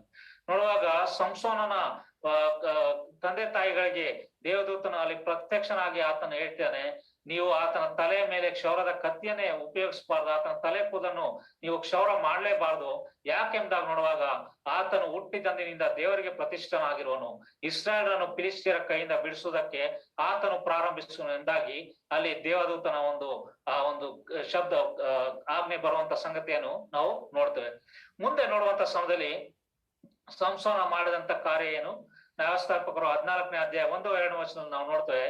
ಸಂಸೋನನು ಗಟ್ಟ ಹಿಡಿದು ತಿಮ್ನಾ ಊರಿಗೆ ಹೋಗಿ ಅಲ್ಲಿ ಫಿಲಿಷ್ಟಿಯರ ಹೆಣ್ಣುಗಳಲ್ಲಿ ಒಬ್ಬಳನ್ನು ನೋಡಿ ತಿರುಗಿ ತಂದೆ ತಾಯಿಗಳ ಬಳಿಗೆ ಬಂದು ಅವರಿಗೆ, ನಾನು ತಿಮ್ನಾ ಊರಿನಲ್ಲಿ ಒಬ್ಬ ಫಿಲಿಷ್ಟಿಯ ಹೆಣ್ಣನ್ನು ನೋಡಿದ್ದೇನೆ, ಆಕೆಯನ್ನು ನನಗೆ ಮದುವೆ ಮಾಡಿಕೊಡಿ ಎಂದು ಕೇಳಿದನು. ಇಲ್ಲಿ ನೋಡುವಂತ ಸಮಯದಲ್ಲಿ ಆತನು ಹುಟ್ಟಿದಂತ ಉದ್ದೇಶ ಆತನು ಫಿಲಿಷ್ಟಿಯರ ಕೈಯಿಂದ ಇಸ್ರಾಯೇಲರನ್ನು ಬಿಡಿಸುವಂತ ಸಂಗತಿಗೋಸ್ಕರ ಆತನು ಪ್ರಾರಂಭ ಪ್ರಾರಂಭಿಸುವ ವ್ಯಕ್ತಿ ಆತನಾಗಿದ್ದಾನೆ ಎಂಬುದಾಗಿ ದೇವಾಜ್ಞೆ ಅಲ್ಲಿ ಆಗಿತ್ತು ಆತನು ಹುಟ್ಟಿದಾಗ. ಆದ್ರೆ ಇಲ್ಲಿ ಆತನ ಯವನಸ್ಥನಾಗಿ ಮುಂದೆ ಬರುವಂತ ಸಮಯದಲ್ಲಿ ಸಂಸೋನನು ಮಾಡಿದಂತ ಕೆಲಸ ಏನೆಂತ ನೋಡುವಾಗ, ಆತನು ಯಾವ ಫಿಲಿಸ್ಟಿಯರ ವಿರುದ್ಧವಾಗಿ ಆತನು ಹೋರಾಡಬೇಕಿತ್ತೋ, ಯಾವ ಫಿಲಿಸ್ಟಿಯರ ಕೈಯಿಂದ ಆತನು ಇಸ್ರಾಯೇಲನ್ನು ಬಿಡಿಸಬೇಕಾಯ್ತೋ, ಅದೇ ಫಿಲಿಸ್ಟಿಯರ ಬಳಿಗೆ ಹೋಗಿ ಅವರ ಹೆಣ್ಣನ್ನು ನೋಡಿ ಆತನು ಮದುವೆ ಮಾಡ್ಕೊಳ್ಳುವಂತ ಸಂಗತಿಯನ್ನು ನಾವು ನೋಡ್ತೇವೆ ಬೇರೆ. ಅದಕ್ಕೆ ಆದಂತ ಆತನ ಜೀವಿತದಲ್ಲಿ ಆದಂತ ಒಂದು ದೊಡ್ಡ ಸಂಗತಿ ನೋಡುವಾಗ, ಅವನ ತಲೆ ಕೂದಲು ಅವನ ರಾತ್ರಿಯಲ್ಲಿ ಕತ್ತರಿಸಲ್ಪಟ್ಟಿತ್ತು. ಅವನು ಸಂಪೂರ್ಣವಾಗಿ ಆತನು ಶಕ್ತಿ ಹೊಂದಿದವನಾಗಿ ಆತನು ಬೀಳುವಂತ ಸಂಗತಿಯನ್ನು ನಾವು ನೋಡ್ತೇವೆ ಬೇರೆ. ನೋಡುವಾಗ ಆತನು ಒಂದು ವೇಳೆ ದೇವರ ಆಜ್ಞೆಯನ್ನು ಕೈಕೊಂಡು ನಡೆದಿದ್ದೆ ಆದ್ರೆ, ಆತನು ಫಿಲಿಸ್ಟಿಯರ ಹೆಣ್ಣನ್ನು ಆತನು ಮದುವೆ ಮಾಡಿಕೊಳ್ಳದೆ ಆತನು ದೇವರ ಹೇಳಿದ ಆಜ್ಞೆಯ ಮೇರೆಗೆ ಫಿಲಿಸ್ಟಿಯರ ವಿರುದ್ಧವಾಗಿ ಇಸ್ರಾಯೇಲ್ಗೋಸ್ಕರ ಆತನು ಯುದ್ಧವನ್ನು ಪ್ರಾರಂಭ ಮಾಡಿದ್ದೆ ಆದ್ರೆ, ಅವ್ರಿಗೋಸ್ಕರ ಅವರು ಸಂಸೋನನು ಆತನ ವಿರುದ್ಧವಾಗಿ ಹೋಗಿರುವುದೇ ಆದ್ರೆ, ಈ ಒಂದು ಸಂಸೋನಿಗೆ ಆದಂತ ಆ ಒಂದು ನಾಶನ ಅದು ಸಂಭವಿಸ್ತಿರ್ಲಿಲ್ಲ. ಅವನ ಜೀವಿತ ಆ ಒಂದು ಯೆಶಾಯನ ಗ್ರಂಥದಲ್ಲಿ ಹೇಳಿದ ಪ್ರಕಾರ ಆತನ ಸುಖವು ದೊಡ್ಡ ನದಿಯಂತೆಯೂ ಆತನ ಕ್ಷೇಮವು ಆ ಒಂದು ಸಮುದ್ರದ ಅಲೆಯೋಪಾದಿಯಲ್ಲಿ ಇರ್ತಿತ್ತು. ಆದ್ರೆ ನೋಡುವಾಗ ಆತನ ದೇವರ ಆಜ್ಞೆಗೆ ವಿರುದ್ಧವಾಗಿ ಆತನು ಹೋದ, ಆತನ ವಾಕ್ಯಗಳನ್ನು ಆತನ ನುಡಿಗಳನ್ನು ಆತನು ಮರೆತು ಅದರ ವಿರುದ್ಧ ದಿಕ್ಕಿಗೆ ಹೋದಂತ ಸಮಯದಲ್ಲಿ ಆತನು ನಾಶನವನ್ನು ಹೊಂದುವಂತ ಸಂಗತಿಯನ್ನು ನಾವು ನೋಡ್ತೇವೆ ಬೇರೆ. ಹೀಗೆ ನೋಡುವಂತ ಸಮಯದಲ್ಲಿ ನಾವು 5 ವ್ಯಕ್ತಿಗಳನ್ನು ನಾವು ನೋಡ್ತಾ ಬಂದು, 5 ವ್ಯಕ್ತಿಗಳಲ್ಲಿ ನೋಡುವಂತ ಸಮಯದಲ್ಲಿ ಯಾರು ಕೂಡ ಪ್ರತಿಯೊಬ್ಬರು ಕೂಡ ದೇವರ ಆಜ್ಞೆಗೆ ವಿರುದ್ಧವಾಗಿ ಅವನ ಆಜ್ಞೆಯನ್ನು ಕೇಳದೆ ಆತನು ದೇವರ ವಿರುದ್ಧವಾಗಿ ನಡೆದುಕೊಂಡಂತ ಸಂಗತಿಯನ್ನು ನಾವು ನೋಡ್ತೇವೆ. ಮತ್ತು ಅದರಿಂದ ಅವರು ನಾಶನ ಹೊಂದಿದಂತ ಸಂಗತಿಯನ್ನು ನಾವು ನೋಡ್ತೇವೆ ಬೇರೆ. ನಾವು ಇಬ್ರಿಯರಲ್ಲಿ ನಾವು ನೋಡ್ತೇವೆ 12ನೇ ಅಧ್ಯಾಯ 5ನೇ ವಚನದಲ್ಲಿ, ಮಕ್ಕಳಿಗೆ ಹೇಳುವಂತೆ ನಿಮಗೆ ಹೇಳಿದ ಎಚ್ಚರಿಕೆಯ ಮಾತನ್ನು ಮರೆತು ಬಿಟ್ಟಿದ್ದೀರೋ, ಏನೆಂದರೆ ಮಗನೇ, ಕರ್ತನ ಶಿಕ್ಷೆಯನ್ನು ತಾತ್ಸಾರ ಮಾಡಬೇಡ, ಆತನು ನೀನನ್ನು ಗದರಿಸುವಾಗ ಬೇಸರಗೊಳ್ಳಬೇಡ ಎಂದಾಗ ನೋಡುವಾಗ, ನಮ್ಮ ಕರ್ತನು ನಮ್ಮ ದೇವರು ಆತನು ಯಾವ ರೀತಿಯಾಗಿ ನಮಗೆ ಆತನು ಶಿಕ್ಷೆಯನ್ನು ಅಥವಾ ಆತನು ನಮಗೆ ಶಿಕ್ಷಿತರನ್ನಾಗಿ ಮಾಡ್ತಾನೆ ಎಂದಾಗ ನೋಡುವಾಗ, ತಂದೆಯು ಅಥವಾ ಮಕ್ಕಳಿಗೆ ಯಾವ ರೀತಿಯಾಗಿ ಹೇಳುವಂತೆ ಅದೇ ರೀತಿಯಾಗಿ ನಮ್ಮನ್ನು ಆತನು ಶಿಕ್ಷಿತರನ್ನಾಗಿ ಮಾಡುವಂತವನು ನಿನ್ನ ದೇವರು ಆತನಾಗಿದ್ದಾನೆ ಬೇರೆ. ಒಂದು ವೇಳೆ ಆತನ ಶಿಕ್ಷೆ ನಮ್ಮ ಮೇಲೆ ಬರುವುದಾದ್ರೆ ನಾವು ತಾತ್ಸಾರ ಮಾಡುವಂತ ಸಂಗತಿ ಬೇಡ ಪ್ರಿಯರೇ. ಯಾಕಂದ್ರೆ ಆತನು ನಮ್ಮನ್ನು ಪ್ರೀತಿಸಿದಂತ ದೇವರು ಯಾವತ್ತಿಗೂ ಕೂಡ ಆತನ ಮನುಷ್ಯರು ಸಹಿಸಬಹುದಂತ ಹಿಂಸೆಯನ್ನು ಹೊರತು, ಶಿಕ್ಷೆಯನ್ನು ಹೊರತು ಅದಕ್ಕಿಂತ ಮಿಲ್ಲ ಅಂತನು ಯಾವತ್ತೂ ಕೂಡ ನಮಗೆ ಕೊಟ್ಟಿಲ್ಲ ಪ್ರಿಯರೇ. ನಾವು ಎಷ್ಟರ ಮಟ್ಟಿಗೆ ಸಹಿಸಬಹುದು ಆತನಿಗೆ ಚೆನ್ನಾಗಿ ಗೊತ್ತು. ಯಾಕಂದ್ರೆ ಆತನು ನಮ್ಮನ್ನು ನಾವು ತಾಯಿಯ ಗರ್ಭದಲ್ಲಿ ಇರುವಾಗ್ಲೇ ನೋಡಿದಂತ ದೇವರು, ಆತನು ನಿನ್ನ ಕುರಿತಾಗಿ ಎಲ್ಲವನ್ನು ಕೂಡ ಅರ್ಥಂತ ದೇವರು ಆತನಾಗಿದ್ದಾನೆ. ಆದ್ರಿಂದ ಆತನ ಶಿಕ್ಷೆಯನ್ನು ನಾವು ಯಾವತ್ತೂ ಕೂಡ ತಾತ್ಸಾರ ಮಾಡುವಂತ ಸಂಗತಿ ಇರಬಾರ್ದು ಪ್ರಿಯರೇ. ಆತನು ಗದರಿಸುವಾಗ ನಾವು ಬೇಸರ ಮಾಡಿಕೊಳ್ಳುವಂತ ಸಂಗತಿ ಇರಬಾರ್ದು. ಯಾಕೆಂದಾಗ ನೋಡುವಾಗ ಆತನ ಆಜ್ಞೆಗಳನ್ನು ನಾವು ಕೈಕೊಂಡು ನಡೆಯುವುದಾದ್ರೆ, ಆತನ ವಿಧಿಗಳನ್ನು ನಾವು ಕೈಕೊಂಡು ನಡೆಯುವುದಾದ್ರೆ ನಮ್ಮ ಸುಖ ನೋಡುವಾಗ ದೊಡ್ಡ ನದಿಯಂತೆ, ನಮ್ಮ ಕ್ಷೇಮವು ಅದು ಆ ಒಂದು ಸಮುದ್ರದ ಅಲೆಯೋಪಾದಿಯಲ್ಲಿ ಸದಾಕಾಲ ಇರುವಂತ ಸಂಗತಿಯನ್ನು ನಾವು ನೋಡ್ತೇವೆ. ಮತ್ತು ನಾವು ಹಾಗೆ ಕೀರ್ತನೆ 145ನೇ ಅಧ್ಯಾಯ 14ನೇ ವಚನ ನೋಡುವಾಗ, ಯೆಹೋವನು ಬಿದ್ದವರನ್ನೆಲ್ಲ ಎತ್ತುವವನು, ಕುಗ್ಗಿದವರನ್ನೆಲ್ಲ ಉದ್ಧರಿಸುವವನು ಆಗಿದ್ದಾನೆ. ನೋಡುವಾಗ ಯೆಹೋವನು ಆತನು ಬಿದ್ದಂತವರನ್ನು ನೀನ್ ಹಾಗೆ ನಾಶನ ಹೋಗ ಎಂಬುದಾಗಿ ಯಾವತ್ತೂ ಕೂಡ ಆತನು ಹೇಳುವಂತ ದೇವರು, ನೀನು ಆರಾಧಿಸುವಂತ ದೇವರು ಆತನಲ್ಲ ಪ್ರಿಯರೇ. ಆತನು ಬಿದ್ದಿದ್ದವರನ್ನೆಲ್ಲ ಕೂಡ ಎತ್ತುವಂತವನು ಮತ್ತು ಕುಗ್ಗಿದವರನ್ನು ಉದ್ಧರಿಸುವಂತ ದೇವರು ಆತನು ಆಗಿದ್ದಾನೆ. ಆದ್ರಿಂದ ಆತನ ಆಜ್ಞೆಗಳನ್ನು ನಾವು ಕೈಕೊಂಡು ನಡೆಯುವಾಗ ನಮ್ಮ ಸುಖವು ನೋಡುವಾಗ ಅದು ದೊಡ್ಡ ನದಿಯಂತೆಯೂ ಮತ್ತು ನಮ್ಮ ಕ್ಷೇಮವು ಆ ಸಮುದ್ರದ ಅಲೆಯೋಪಾದಿಯಲ್ಲಿ ಅದು ಇರುವಂತ ಸಂಗತಿ ಅದಾಗಿರ್ತದೆ ಪ್ರಿಯರೇ. ನಾವು ಇವರು ಕೂಡ 5 ಜನ ವ್ಯಕ್ತಿಗಳನ್ನು ನಾವು ನೋಡ್ತಾ ಬಂದು, ಯಾರು ದೇವರ ಆಜ್ಞೆಗಳಿಗೆ ವಿರುದ್ಧವಾಗಿ ಅವರು ಹೋಗಿ ಅವರು ನಾಶನಕ್ಕೆ ಒಳಗಾದ್ರೆ ಎಂಬುದಾಗಿ ನಾವು ನೋಡ್ತಾ ಬಂದು, ಈಗ ಮತ್ತೆ 5 ಜನ ಯಾರು ದೇವರ ಆಜ್ಞೆಗಳನ್ನು ಕೇಳಿ ನದಿಯಂತೆ ಸುಖವನ್ನು ಅನುಭವಿಸುತ್ತಾ 5 ವ್ಯಕ್ತಿಗಳನ್ನು ನಾವು ಈ ಸಮಯದಲ್ಲಿ ನಾವು ನೋಡ್ಕೊಳ್ಳೋಣ ಪ್ರಿಯರೇ. ಅದರಲ್ಲಿ ಮೊದಲನೇದಾಗಿ ದಾವಿದನ್ ನೋಡುವಂತ ಸಮಯದಲ್ಲಿ ದಾವಿದನ ಕುರಿತಾಗಿ ನಮ್ಮೆಲ್ಲರೂ ಕೂಡ ಬಹಳ ಚಿರಪರಿಚಿತ ವ್ಯಕ್ತಿ ಆತನು. ನೋಡುವಾಗ ಆತನು ಪ್ರತಿಯೊಂದು ಕೆಲಸ ಮಾಡುವಾಗ್ಲೂ ಕೂಡ ಆತನು ದೇವರ ಬಳಿಗೆ ಹೋಗಿ ಆತನು ಆ ಒಂದು ಪರ್ಮಿಷನ್ ಆತನು ನಾನು ಈ ಕೆಲಸ ಮಾಡ್ಬೋದ ಎಂಬ ಕೇಳಿ ಹೋದಂತ ವ್ಯಕ್ತಿ ಆತನು ಪಾಪ ಮಾಡಿದಾಗ್ಲೂ ಕೂಡ ದೇವರ ಬಳಿಗೆ ಬಂದು ಆತನು ಪಶ್ಚಾತ್ತಾಪ ಪಟ್ಟಂತ ವ್ಯಕ್ತಿ ದಾವಿದನ ಪ್ರಿಯರೇ. ನೋಡುವಾಗ ನಾವು ಒಂದು ಸಮಯ 38 ನಾವು ನೋಡ್ತೇವೆ. ಆಗ ದಾವೀದನು ಯೆಹೋವನನ್ನು ಎಂದು ಕೇಳಲು ಆತನು ಹಿಂದಟ್ಟು ಅದನ್ನ ಕೈಗೆ ಸಿಕ್ಕುವುದು, ನೀನು ಎಲ್ಲರನ್ನು ಬಿಡಿಸಿಕೊಂಡು ಬರುವಿ ಎಂದು ಉತ್ತರಕ್ಕೆ ಬಂದು ಆ ರಾಜ್ಯಕ್ಕೆ ಬಂದು ಆ ಒಂದು ಕೊಳ್ಳೆ ಹೋದಂತ ಗುಂಪನ್ನು ದಾವೀದನು ನೋಡುವಂತ ಸಮಯದಲ್ಲಿ ದಾವೀದನ ಮೇಲೆ ತನ್ನ ಸ್ವಂತ ಜನರೇ ಅವನನ್ನು ಕೊಲ್ಲುವುದಕ್ಕೆ ಬರುವಂತ ಸಮಯದಲ್ಲಿ ದಾವೀದನ ನೋಡುವಾಗ ಆತನು ಯೆಹೋವನಲ್ಲಿ ಬಲಗೊಂಡವನಾಗಿ ಆತನು ಯೆಹೋವನಿಗೆ ಆ ಯೆಹೋವನ ಆಜ್ಞೆಯನ್ನು ಅಲ್ಲಿ ಕೇಳ್ತಿದ್ದಾನೆ. ನಾನು ಆ ಒಂದು ಕೊಳ್ಳೆ ಹೊಡ್ಕೊಂಡು ಹೋದಂತ ಗುಂಪನ್ನು ನಾನು ಹಿಂದಟ್ಟಬಹುದ ದೇವರ ಎಂಬುದಾಗಿ ದೇವರು ದಾವೀದನು ಯೆಹೋವನನ್ನು ಕೇಳುವಂತ ಸಂಗತಿಯನ್ನು ನಾವು ನೋಡ್ತೇವೆ. ಆಗ ಯೆಹೋವನು ಹೇಳಿದಂತ ಮಾತು, ಅದು ನಿನಗೆ ಹಿಂದಟ್ಟು ಅದು ನಿನಗೆ ಸಿಕ್ಕುವುದು, ನೀನು ಎಲ್ಲರನ್ನು ಬಿಡಿಸಿಕೊಂಡು ಬರುವಿ ಎಂದು ಉತ್ತರ ಕೊಟ್ಟನು ಎಂಬುದಾಗಿ ಅಲ್ಲಿ ನಾವು ನೋಡ್ತೇವೆ. ಆ ಒಂದು ಸಮಯದಲ್ಲಿ ಯೆಹೋವನ ಆಜ್ಞೆಯನ್ನು ಕೇಳಿದವನಾಗಿ ಆತನು ಆ ಗುಂಪನ್ನು ಹಿಂದಟ್ಟಿ ಹೋಗಿ ತನ್ನ ಜನರ ಎಲ್ಲರನ್ನು ಕೂಡ ಬಿಡಿಸ್ಕೊಂಡ ಬಂದವನಾಗಿ ಅವರು ಕೊಳ್ಳೆ ಹೊಡೆದಂತ ಪ್ರತಿಯೊಂದು ಸಣ್ಣ ವಸ್ತು ಆಗ್ಲಿ ದೊಡ್ಡ ವಸ್ತು ಆಗ್ಲಿ ಎಲ್ಲವನ್ನು ಕೂಡ ಆತನು ಬಿಡಿಸ್ಕೊಂಡು ಬಂದಂತ ಸಂಗತಿಯನ್ನು ನಾವು ನೋಡ್ತೇವೆ. ಮುಂದಿನ ವಾಕ್ಯಗಳನ್ನ ಅದನ್ನು ನೀವು ಓದ್ಬೋದು. ಅದರಲ್ಲಿ ಈ ರೀತಿಯಾಗಿ ಬರೆಯಲ್ಪಟ್ಟಿದೆ, ಆತನು ಅವರು ಕೊಳ್ಳೆ ಹೋದಂತ ಸಣ್ಣ ವಸ್ತು ಕೂಡ ಅವರು ಬಿಡ್ಲಿಲ್ಲ, ಅದನ್ನು ಮತ್ತೆ ಹಿಂದಕ್ಕೆ ದಾವೀದನು ತೆಗೆದುಕೊಂಡು ಬಂದ ಎಂದಾಗಿ ನಾವು ನೋಡ್ತೇವೆ. ಇಲ್ಲಿ ದಾವೀದನು ಯೆಹೋವನ ಆಜ್ಞೆಯನ್ನು ಅನುಸರಿಸಿ ನಡೆದಂತ ನಿಮಿತ್ತ ಆತನಿಗೆ ಅಲ್ಲಿ ಜಯ ಸಿಕ್ಕಿದಂತ ಸಂಗತಿಯನ್ನು ನಾವು ನೋಡ್ತೇವೆ. ಇದೇ ರೀತಿಯಾಗಿ ನಾವು ಆತನ ಆಜ್ಞೆಗಳನ್ನು ಅನುಸರಿಸಿ ನಡೆಯುವಂತ ಸಮಯದಲ್ಲಿ ನಾವು ಕೂಡ ಆ ಒಂದು ನಮ್ಮ ಸುಖವು ಯಾವ ರೀತಿಯಾಗಿರ್ತದೆ ಅಂತ ನೋಡುವಾಗ ಆ ದೊಡ್ಡ ನದಿಯೋಪಾದಿಯಲ್ಲಿ ಮತ್ತು ನಮ್ಮ ಕ್ಷೇಮವು ಸಮುದ್ರದ ಅಲೆಯೋಪಾದಿಯಲ್ಲಿ ಇರ್ತದೆ ಎಂಬುದಾಗಿ ನಾವು ನೋಡ್ತೇವೆ. ಹಾಗೆ ಎರಡನೇ ವ್ಯಕ್ತಿ ನೋಡುವಂತ ಸಮಯದಲ್ಲಿ ನಾವು ಬಾರಾಕನ ಕುರಿತಾಗಿ ನಾವು ನೋಡ್ತೇವೆ. ಇಲ್ಲಿ ಬಾರಾಕನು ಒಬ್ಬ ನ್ಯಾಯಾಧಿಪತಿಯಾಗಿದ್ದ. ಅವನ ಸಮಯದಲ್ಲಿ ದೆಬೋರಳು ನೋಡುವಂತ ಸಮಯದಲ್ಲಿ ಈ ಒಂದು ನ್ಯಾಯಸ್ಥಾಪಕರು 4ನೇ ಅಧ್ಯಾಯ 14 ಮತ್ತು 15ನೇ ವರ್ಷ ಓದುವಾಗ ಇಲ್ಲಿ ಈ ರೀತಿಯಾಗಿ ಬರೆಯಲ್ಪಟ್ಟಿದೆ. ಆಗ ದೆಬೋರಳು ಬಾರಾಕನಿಗೆ, ಏಳು, ಯೆಹೋವನು ಸೀಸೆರನನ್ನು ನಿನ್ನ ಕೈಗೆ ಒಪ್ಪಿಸುವ ದಿನವೂ ಇದೆ. ನಿಶ್ಚಯವಾಗಿ ಆತನು ತಾನೇ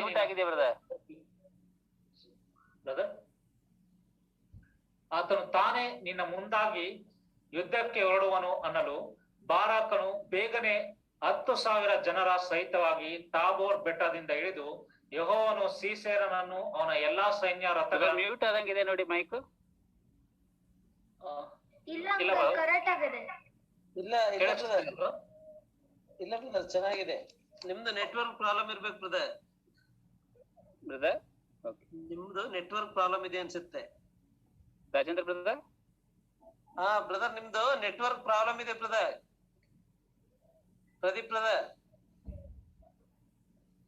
ಹಾಗಾದ್ರೆ ಸರಿಯಾಗಿ ರೆಕಾರ್ಡ್ ಆಗಲ್ವೇನೋ ಅವರು ನೆಟ್ವರ್ಕ್ ಪ್ರಾಬ್ಲಮ್ ಇದ್ರೆ.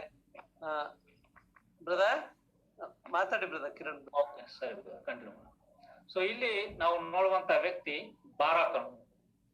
ಬಾರಾಕನ ನೋಡುವಂತ ಸಮಯದಲ್ಲಿ ಅಲ್ಲಿ ದೆಬೋರಳು ಬಾರಾಕನಿಗೆ ಈ ರೀತಿಯಾಗಿ ಹೇಳ್ತಾರೆ, ಯೆಹೋವನು ಸೀಸೆರನನ್ನು ನಿನ್ನ ಕೈಗೆ ಒಪ್ಪಿಸುವ ದಿನವು ಇದೆ ಎಂಬುದಾಗಿ ಹೇಳುವಂತ ಸಮಯದಲ್ಲಿ ಅಲ್ಲಿ ಬಾರಾಕನು ಮಾಡುವಂತ ಸಂಗತಿ ನೋಡುವಾಗ ಬಾರಾಕನು ಬೇಗನೆ 10,000 ಜನರ ಸಹಿತವಾಗಿ ತಾಬೋರ್ ಬೆಟ್ಟದಿಂದ ಇಳಿದನು ಎಂಬುದಾಗಿ ನಾವು ನೋಡ್ತೇವೆ.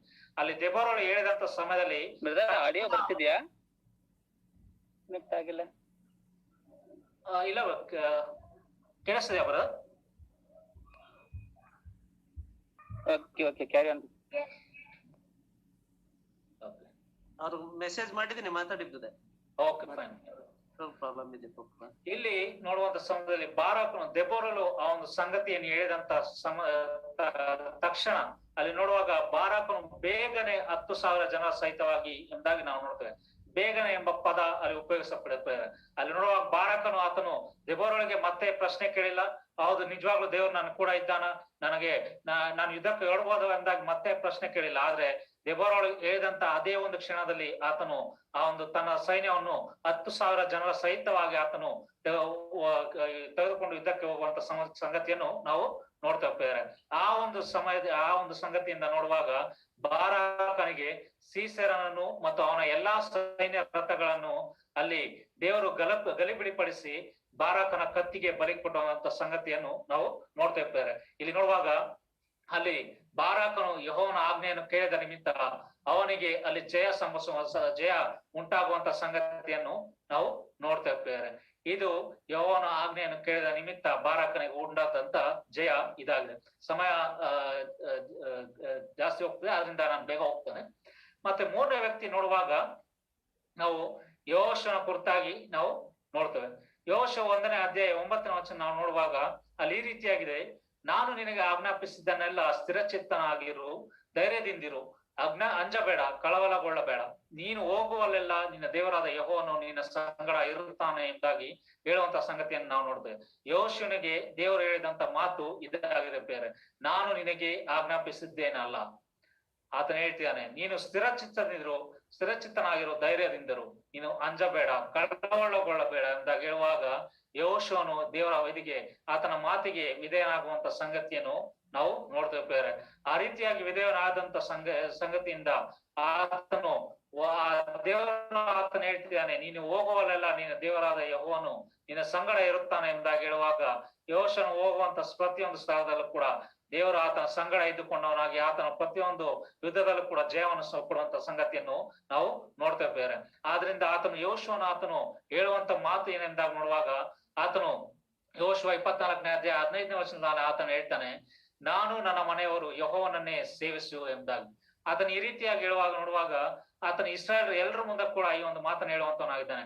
ಇಸ್ರಾಯೇಲ್ ನೀವು ಯಾರನ್ನ ಬೇಕಾದ್ರೂ ಇದ್ ಮಾಡಿ, ಆದ್ರೆ ನಾನು ನನ್ನ ಮನೆಯವರು ಯೆಹೋವನನ್ನೇ ಸೇವಿಸು ಎಂಬುದಾಗಿ ಆತನು ಗಟ್ಟಿಯಾದ ದೃಢ ನಿರ್ಧಾರದಿಂದ ಆತನು ಹೇಳುವಂತ ಸಂಗತಿಯನ್ನು ನಾವು ನೋಡ್ತೇವೆ. ಯಾಕೆ ಎಂಬುದಾಗಿ ನೋಡುವಾಗ ಆತನು ಯೆಹೋಶುವನು ದೇವರ ಆಜ್ಞೆಗಳನ್ನು ಕೈಕೊಂಡು ನಡೆದವನಾಗಿ ಇದ್ದರಿಂದ ದೇವರು ಆತನೊಟ್ಟಿಗೆ ಇದ್ದು ಆತನು ಮಾಡುವಂತ ಪ್ರತಿಯೊಂದು ಕೆಲಸವನ್ನು ಸಫಲ ಮಾಡಿದ್ರಿಂದ ಆತನು ದೇವರ ಮೇಲೆ ನಂಬಿಕೆ ಇಟ್ಟವನಾಗಿ ಆತನ ಈ ಮಾತನ್ನು ಹೇಳುವಂತವನು ಆತನಾಗಿದ್ದಾನೆ. ಯೆಹೋಶುವನ ಜೀವಿತ ನೋಡುವಾಗ ಆ ಯೆಶಾಯನ ಗ್ರಂಥದಲ್ಲಿ ಹೇಳಿರೋ ಪ್ರಕಾರ ಆತನ ಸುಖವು ದೊಡ್ಡ ನದಿಯಂತೆಯೂ ಆತನ ಕ್ಷೇಮವು ಸಮುದ್ರದ ಅಲೆಯೋಪಾದಿಯಲ್ಲಿ ಅದಿರುವಂತ ಸಂಗತಿಯನ್ನು ನಾವು ನೋಡ್ತೇವೆ. ಹಾಗೆ ಮೂರನೇ ವ್ಯಕ್ತಿ ನೋಡುವಂತ ಸಮಯದಲ್ಲಿ ಗಿದ್ಯೋನನನ್ನು ನಾವು ನೋಡುವಂತವರು ಆಗಿದ್ದೇವೆ. ನಾವು ನ್ಯಾಯಸ್ಥಾಪಕರು 7ನೇ ಅಧ್ಯಾಯದ ಶೀರ್ಷಿಕೆಯನ್ನು ನೋಡುವಾಗ ಅಲ್ಲಿ ಈ ರೀತಿಯಾಗಿದೆ, ಗಿದ್ಯೋನನು 300 ಜನರಿಂದ ಮಿದ್ಯಾನರನ್ನು ಸೋಲಿಸಿದ್ದು ಎಂಬುದಾಗಿ ನೋಡುವಂತ ಸಮಯದಲ್ಲಿ ಗಿದ್ಯೋನನು ಆತನು ಅಂಜುಬರ್ಕನಾಗಿದ್ದ. ಆತನ ಒಂದು ಹೊಲದಲ್ಲಿ ಹೋಗಿ ಗೋಧಿಯನ್ನು ಒಣಕೊಂಡು ಆತನು ಇರುವಂತ ಸಮಯದಲ್ಲಿ ದೇವದೂತನು ಬಂದು ಆತನ ಮುಂದೆ ಹೇಳುವಂತ ಸಮಯದಲ್ಲಿ ಗಿದ್ಯೋನನೇ ಧೈರ್ಯದಿಂದಿರು, ಅಂಜಬೇಡ ಅಂತ ಹೇಳುವಾಗ ಆತನು ದೇವರೊಟ್ಟಿಗೆ ಅನೇಕ ಪರೀಕ್ಷೆಗಳನ್ನು ಮಾಡ್ತಾನೆ. ಮಾಡಿದ ನಂತರ ಗಿದ್ಯೋನನ್ನು ನೋಡುವಂತ ಸಮಯದಲ್ಲಿ ಆತನು ಆ ಒಂದು ಯುದ್ಧಕ್ಕೆ ಹೋಗುವಂತ ಸಮಯದಲ್ಲಿ ಸುಮಾರು 32,000 ಸೈನಿಕರು ಆ ಒಂದು ಸಮಯದಲ್ಲಿ ಯುದ್ಧಕ್ಕೆ ಇರ್ತಾನೆ. ಒಂದು ವೇಳೆ ನಾವು ನ್ಯಾಯಸ್ಥಾಪಕರು 7ನೇ ಅಧ್ಯಾಯ 2ನೇ ವಚನ ನಾವು ನೋಡ್ತೇವೆ, ಆಗ ಯೆಹೋವನು ಗಿದ್ಯೋನನಿಗೆ, ನಿನ್ನ ಸಂಗಡ ಇರುವ ಜನರು ಹೆಚ್ಚಾಗಿದ್ದಾರೆ, ಇವರ ಕೈಗೆ ಮಿದ್ಯಾನರನ್ನು ಒಪ್ಪಿಸುವುದು ನನಗೆ ಸರಿಯಾಗಿ ಕಾಣುವುದಿಲ್ಲ. ಒಪ್ಪಿಸಿಕೊಟ್ಟರೆ ಸ್ವಾಸ್ಥ್ಯದಿಂದಲೇ ನಮಗೆ ರಕ್ಷಣೆ ಉಂಟಾಯಿತೆಂದು ಎಚ್ಚರ ಪಟ್ಟು ನನ್ನನ್ನು ಅಲಕ್ಷ್ಯ ಮಾಡುವುದಾಗಿ ದೇವರು ಆತನ ಹೇಳ್ತಾನೆ. ಅಲ್ಲಿದ್ದಂತ 32,000 ಸೈನಿಕರನ್ನು ದೇವರು ಆತನ ನೋಡಿ ಹೇಳ್ತಾನೆ, ಒಂದು ವೇಳೆ ನಾನು ನಿನಗೆ ಜಯ ಕೊಡ್ತಾನೆ, ಇವ್ರೇನ್ ಮಾಡ್ತಾರೆ ಮನುಷ್ಯ ಮತದವರು, ಇವರು ನಮ್ಮ ಒಂದು ಯುದ್ಧದ ಸಾಮರ್ಥ್ಯದಿಂದಲೇ ನಾವು ಅವರ ಮೇಲೆ ಜಯ ಸಾಧಿಸುವುದು ಎಂಬುದಾಗಿ ಅವರು ನನ್ನನ್ನು ಅಲಕ್ಷ್ಯ ಮಾಡ್ತಾರೆ ಎಂಬುದಾಗಿ ದೇವರು ಅಲ್ಲಿ ಒಂದು ಮಾತನ್ನು ಹೇಳ್ತಾ ಇದ್ದಾರೆ. ಅಲ್ಲಿದ್ದಂತ ಸಮಯದಲ್ಲಿ ದೇವರು ಆತನ ಹೇಳ್ತಾನೆ, ಇಲ್ಲಿ ಯಾರ್ಯಾರು ಅಧೈರ್ಯದಿಂದ ಇದ್ದಾರೋ ಅಥವಾ ಭಯಪಟ್ಟವರಾಗಿದ್ದಾರೋ ಅವ್ರನ್ನೆಲ್ಲ ಹೋಗುವಂತೆ ಹೇಳದಾಗಿ ಮುಂದಿನ ನಾವು ಹೇಳುವಂತ ಸಂಗತಿಯನ್ನ ನಾವು ನೋಡ್ತೇವೆ. ಆಗ ಅಲ್ಲಿ ಇದ್ದಂತ 32,000 ಜನರಲ್ಲಿ 22,000 ಜನರು ಹಿಂದಕ್ಕೆ ಹೋಗುವಂತ ಸಮಯ. ಆವಾಗಲೂ ಕೂಡ ದೇವರ ಆತನ ಅದೇ ಒಂದು ಸೈನ್ಯದಲ್ಲಿ 300 ಜನರನ್ನು ಮಾತ್ರ ಉಳಿಸಿಕೊಂಡವನಾಗಿ ಆ 300 ಜನರಿಂದ ಆ ಒಂದು ಯುದ್ಧವನ್ನು ಗೆಲ್ಲುವಂತ ಸಂಗತಿಯನ್ನು ನಾವು ನೋಡ್ತೇವೆ. ಈ ಯುದ್ಧ ನೋಡುವಾಗ ನಿಜವಾಗ ಅದು ಯೆಹೋವನ ಸಹಾಯದಿಂದಲೇ, ಯೆಹೋವನಿಂದಲೇ ಅದು ಇವರಿಗೆ ರಕ್ಷಣೆ ಉಂಟಾಯ್ತು ಎಂಬುದಾಗಿ ಆ ಒಂದು ಸಮಯದಲ್ಲಿ ಅಲ್ಲಿದ್ದಂತ ಪ್ರತಿಯೊಬ್ಬರು ಕೂಡ ಗೊತ್ತಾಯ್ತು. ಯಾಕಂದ್ರೆ ಅಲ್ಲಿ ಲಕ್ಷೋಪಲಕ್ಷ ಮಂದಿಯಲ್ಲಿ ಸೈನಿಕರಿದ್ರು ಅವರ ಎದುರುಗಡೆ, ಆದ್ರೆ ಇಲ್ಲಿ ಗಿದ್ಯೋನನೊಟ್ಟಿಗೆ ಇದ್ದದ್ದು ಬರೀ 300 ಜನರೊಟ್ಟಿಗೆ ಯುದ್ಧ ಮಾಡಿ ದೇವರು ಆ ಒಂದು ಜಯವನ್ನು ಗಿದ್ಯೋನನಿಗೆ ಕೊಡುವಂತ ಸಂಗತಿಯನ್ನು ನಾವು ನೋಡ್ತೇವೆ. ಇಲ್ಲಿ ಗಿದ್ಯೋನನು ದೇವರ ಆಜ್ಞೆಗೆ ವಿಧಿಯಾಗಿ ಆತನು ನಡ್ಕೊಂಡಂತ ಸಂಗತಿಯನ್ನು ನಾವು ನೋಡ್ತೇವೆ. ಆದ್ರಿಂದ ಆತನ ಸುಖವು ದೊಡ್ಡ ನದಿಯಂತೆಯೂ ಆತನ ಕ್ಷೇಮವು ಸಮುದ್ರದ ಒಂದು ಅಲೆಗಳಂತೆ ಅದು ಇರುವಂತ ಸಂಗತಿಯನ್ನು ನಾವು ನೋಡ್ತೇವೆ. ನಾವು ಹಾಗೆ ಮುಂದೆ ನೋಡುವಂತ ಸಮಯದಲ್ಲಿ ನಾವು ಸಂವೇದನ ಕುರಿತಾಗಿ ನಾವು ನೋಡ್ತೇವೆ. ಅಲ್ಲಿ ಅಣ್ಣಳಿಗೆ ನೋಡುವಾಗ ಅಣ್ಣಳ ಒಂದು ಸವತಿ ನೋಡುವಂತ ಸಮಯದಲ್ಲಿ ಪೆಣಿನಳಾಗಿದ್ದು, ಆ ಪೆಣಿನಲ್ಲಿ ನೋಡುವಾಗ ಅಣ್ಣಳಿಗೆ ಆಕೆ ಬಹಳ ಆಗಿ ಬಾಧೆ ಕೊಡುವಂತ ಸಂಗತಿಯನ್ನು ನಾವು ನೋಡ್ತೇವೆ. ಅಲ್ಲಿ ಪೆಣಿನಳಿಗೂ ಮಕ್ಕಳಿದ್ರು, ಆದ್ರೆ ಅಣ್ಣಳಿಗೆ ಮಕ್ಕಳಿರ್ಲಿಲ್ಲ. ಆದ್ರೆ ಅಲ್ಲಿ ನೋಡುವಂತ ಸಮಯದಲ್ಲಿ ಆ ಅಣ್ಣಳ ಗಂಡ ನೋಡುವಾಗ ಅವನು ಅಣ್ಣಳನ್ನು ಬಹಳವಾಗಿ ಆತನು ಪ್ರೀತಿಸ್ತಿದ್ದ ಎಂದಾಗಿ ನಾವು ನೋಡ್ತೇವೆ. ಇಲ್ಲಿ ಒಂದು ವೇಳೆ ಈ ರೀತಿಯಾಗಿರುವಾಗ ಸಾಮಾನ್ಯವಾಗಿ ಏನಾಗ್ತದೆ, ಒಬ್ಬ ಇಬ್ಬರ ಹೆಂಡತಿ ಇರುವಂತ ಸಮಯದಲ್ಲಿ ಈ ಹೆಂಡತಿಯನ್ನು ಗಂಡ ಬಹಳವಾಗಿ ಪ್ರೀತಿಸುವಾಗ ಅಣ್ಣಳು ಆಕೆಯ ಒಂದು ಗಂಡನಿಗೆ ಹೇಳ್ಬೋದಾಗಿತ್ತು, ಈ ರೀತಿಯಾಗಿ ಪೆಣಿನಳು ನನಗೆ ಬಹಳವಾಗಿ ಹಿಂಸೆ ಕೊಡ್ತಿದ್ದಾಳೆ, ಅವಳನ್ನು ನೀನ್ ಬಿಟ್ಟು ಬಿಡು ಅಥವಾ ಅವಳಿಗೆ ನೀನು ಶಿಕ್ಷೆ ಕೊಡಂದಾಗಿ ಅಣ್ಣಳು ಪೆಣಿನಳ ವಿರುದ್ಧವಾಗಿ ದೂರು ಹೇಳ್ಬೋದಾಗಿತ್ತು. ಆದ್ರೆ ಅಣ್ಣಳು ಆ ಕೆಲಸ ಮಾಡ್ಲಿಲ್ಲ ಪ್ರೇರೆ. ಆತರ ಆಕೆ ನೋಡುವಾಗ ಬಂದಂತು ಯಾರ ಬಳಿಗೆ ಎಂದ ನೋಡುವಾಗ ಆಕೆ ದೇವರ ಬಳಿಗೆ ಬರ್ತಾಳೆ. ದೇವರ ಬಳಿಗೆ ಬಂದು ಆಕೆ ದೇವರನ್ನು ಬೇಡಿಕೊಳ್ತಾಳೆ. ಈ ರೀತಿಯಾಗಿ ನನಗೆ ಪೆಣಿನಿಂದ ಬಹಳ ಹಿಂಸೆ ಆಗ್ತಿದೆ, ನನ್ನನ್ನು ಬಂಜೆ ಎಂದ ಕರೀತಿದ್ದ ಎಂದ ಹೇಳುವಾಗ ದೇವರು ಆತನು ಆ ಒಂದು ಸಮಯದಲ್ಲಿ ಆಕೆಗೆ ಒಂದು ಆಶೀರ್ವಾದವನ್ನು ಕೊಡ್ತಾನೆ. ಬರೋ ವರ್ಷ ನೀನು ಒಬ್ಬ ಮಗನನ್ನು ಅಡುಕೊಂಡು ಬರುವೆ ಎಂದಾಗಿ ನಿನ್ನ ಹೇಳುವಂತ ಸಮಯದಲ್ಲಿ ಸಮುವೇಲನು ಹುಟ್ಟುವಂತ ಸಂಗತಿಯನ್ನು ನಾವು ನೋಡ್ತೇವೆ. ಸಂವೇದನ ಆದ ನಂತರ ಸುಮಾರು 5 ಜನ ಮಕ್ಕಳನ್ನು ದೇವರು ಅಣ್ಣಳಿಗೆ ಕೊಡುವಂತ ಸಂಗತಿಯನ್ನು ನಾವು ನೋಡ್ತೇವೆ. ಇಲ್ಲಿ ನೋಡುವಾಗ ಸಂವೇದನ ಕುರಿತಾಗಿ ನೋಡುವಾಗ ಅಣ್ಣಳಿಗೆ ಮಕ್ಕಳೇ ಆಗ್ಲಿಲ್ಲ, ಬಂಜೆ ಆಗಿದ್ದು, ಆದ್ರೆ ನೋಡುವಾಗ ಸಂವೇದನನ್ನು ಕೊಟ್ಟನು. ಸಂವೇದನ ಕುರಿತಾಗಿ ಸತ್ಯವೇದದಲ್ಲಿ 2 ಪುಸ್ತಕಗಳು ಅದು ಬರುವಂತ ಸಂಗತಿಯನ್ನು ನಾವು ನೋಡ್ತೇವೆ. ಪೆಣಿನಳಿಗೆ ಮಕ್ಕಳಿದ್ರು, ಆದ್ರೆ ಆ ಪೆಣಿನಳಿಗೆ ಇದ್ದಂತ ಮಕ್ಕಳ ಹೆಸರು ಒಂದು ಕೂಡ ಎಲ್ಲೂ ಕೂಡ ನಾವು ಸತ್ಯವೇದದಲ್ಲಿ ನಾವು ನೋಡೋದಿಲ್ಲ ಪ್ರೇರೆ.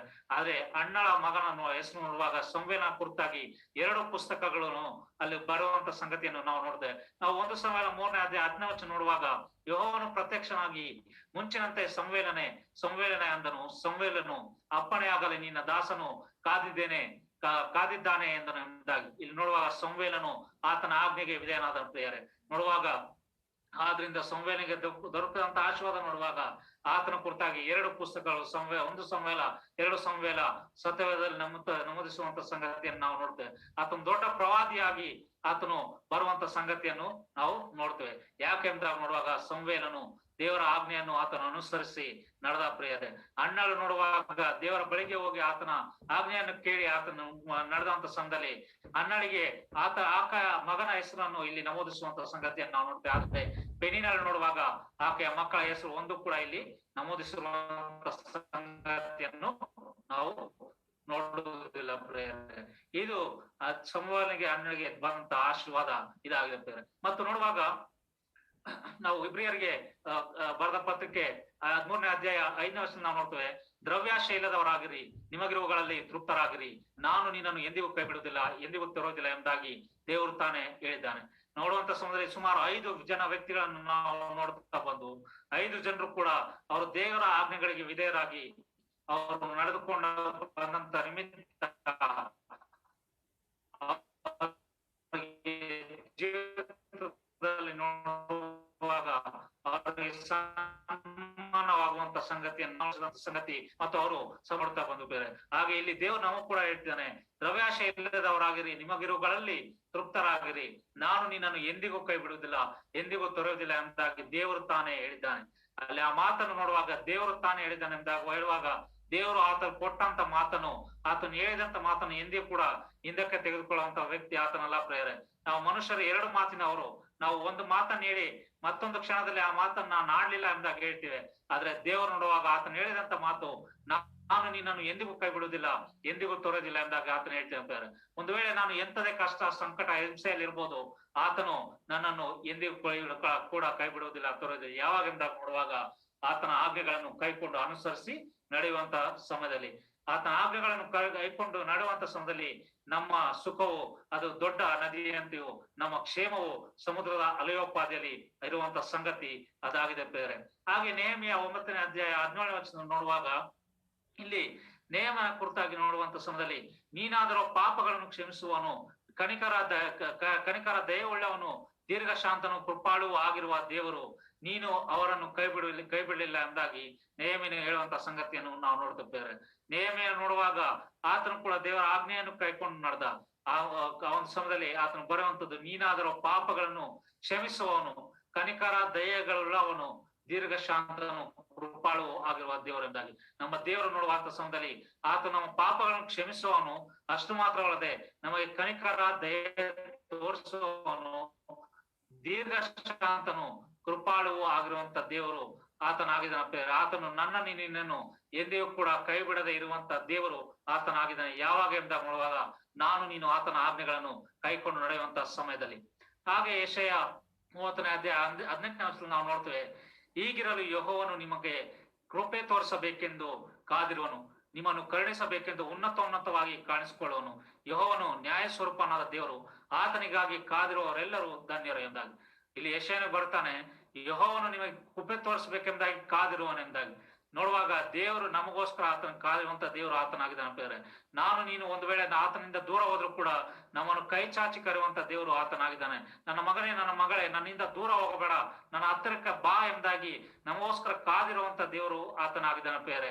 ಯಾಕೆಂದಾಗ ನೋಡುವಾಗ ನಾವು ಆತನ ಬಳಿಗೆ ಬಂದಂತ ಸಮಯದಲ್ಲಿ ನಮಗೆ ಕೃಪೆ ತೋರಿಸಬೇಕೆಂದಾಗಿ ನಾನು ನೀನು ಆರಾಧಿಸುವಂತ ದೇವರು ಕಾಯ್ತಿರುವಂತವನು ಆತನಾಗಿದ್ದಾನೆ ಪ್ರಿಯರೇ. ಆತನು ನಮ್ಮನ್ನು ಕರುಣಿಸಬೇಕೆಂಬುದಾಗಿ ಆತನು ಉನ್ನತೋನ್ನತನಾಗಿ ಆತನು ಕಾಣಿಸಿಕೊಳ್ಳುವಂತ ದೇವರು ಆತನಾಗಿದ್ದಾನೆ. ಅಷ್ಟು ಮಾತ್ರವಲ್ಲದೆ ಆತನು ನ್ಯಾಯ ಸ್ವರೂಪ ಅಂತ ದೇವರು ಆತನಾಗಿದ್ದಾನೆ. ಆತನಿಗಾಗಿ ಕಾದವರೆಲ್ಲರೂ ಕೂಡ ಧನ್ಯರು. ನಾವೆಲ್ಲರೂ ಕೂಡ ಈ ಜನದಲ್ಲಿ ಧನ್ಯರಾಗಿದ್ದೇವೆ. ಯಾಕೆಂದಾಗ ನೋಡುವಾಗ ನಾವು ಆತನಿಗೋಸ್ಕರ ಕಾಯುವಂತವರು ಆಗಿದ್ದೇವೆ. ಈ ರೀತಿಯಾಗಿ ಇಷ್ಟು ಉನ್ನತ ದೇವರನ್ನು ನಾವು ಆರಾಧಿಸುವಂತವರಾಗಿದ್ದೇವೆ, ನಾವು ಸೇವಿಸುವಂತವರಾಗಿದ್ದೇವೆ.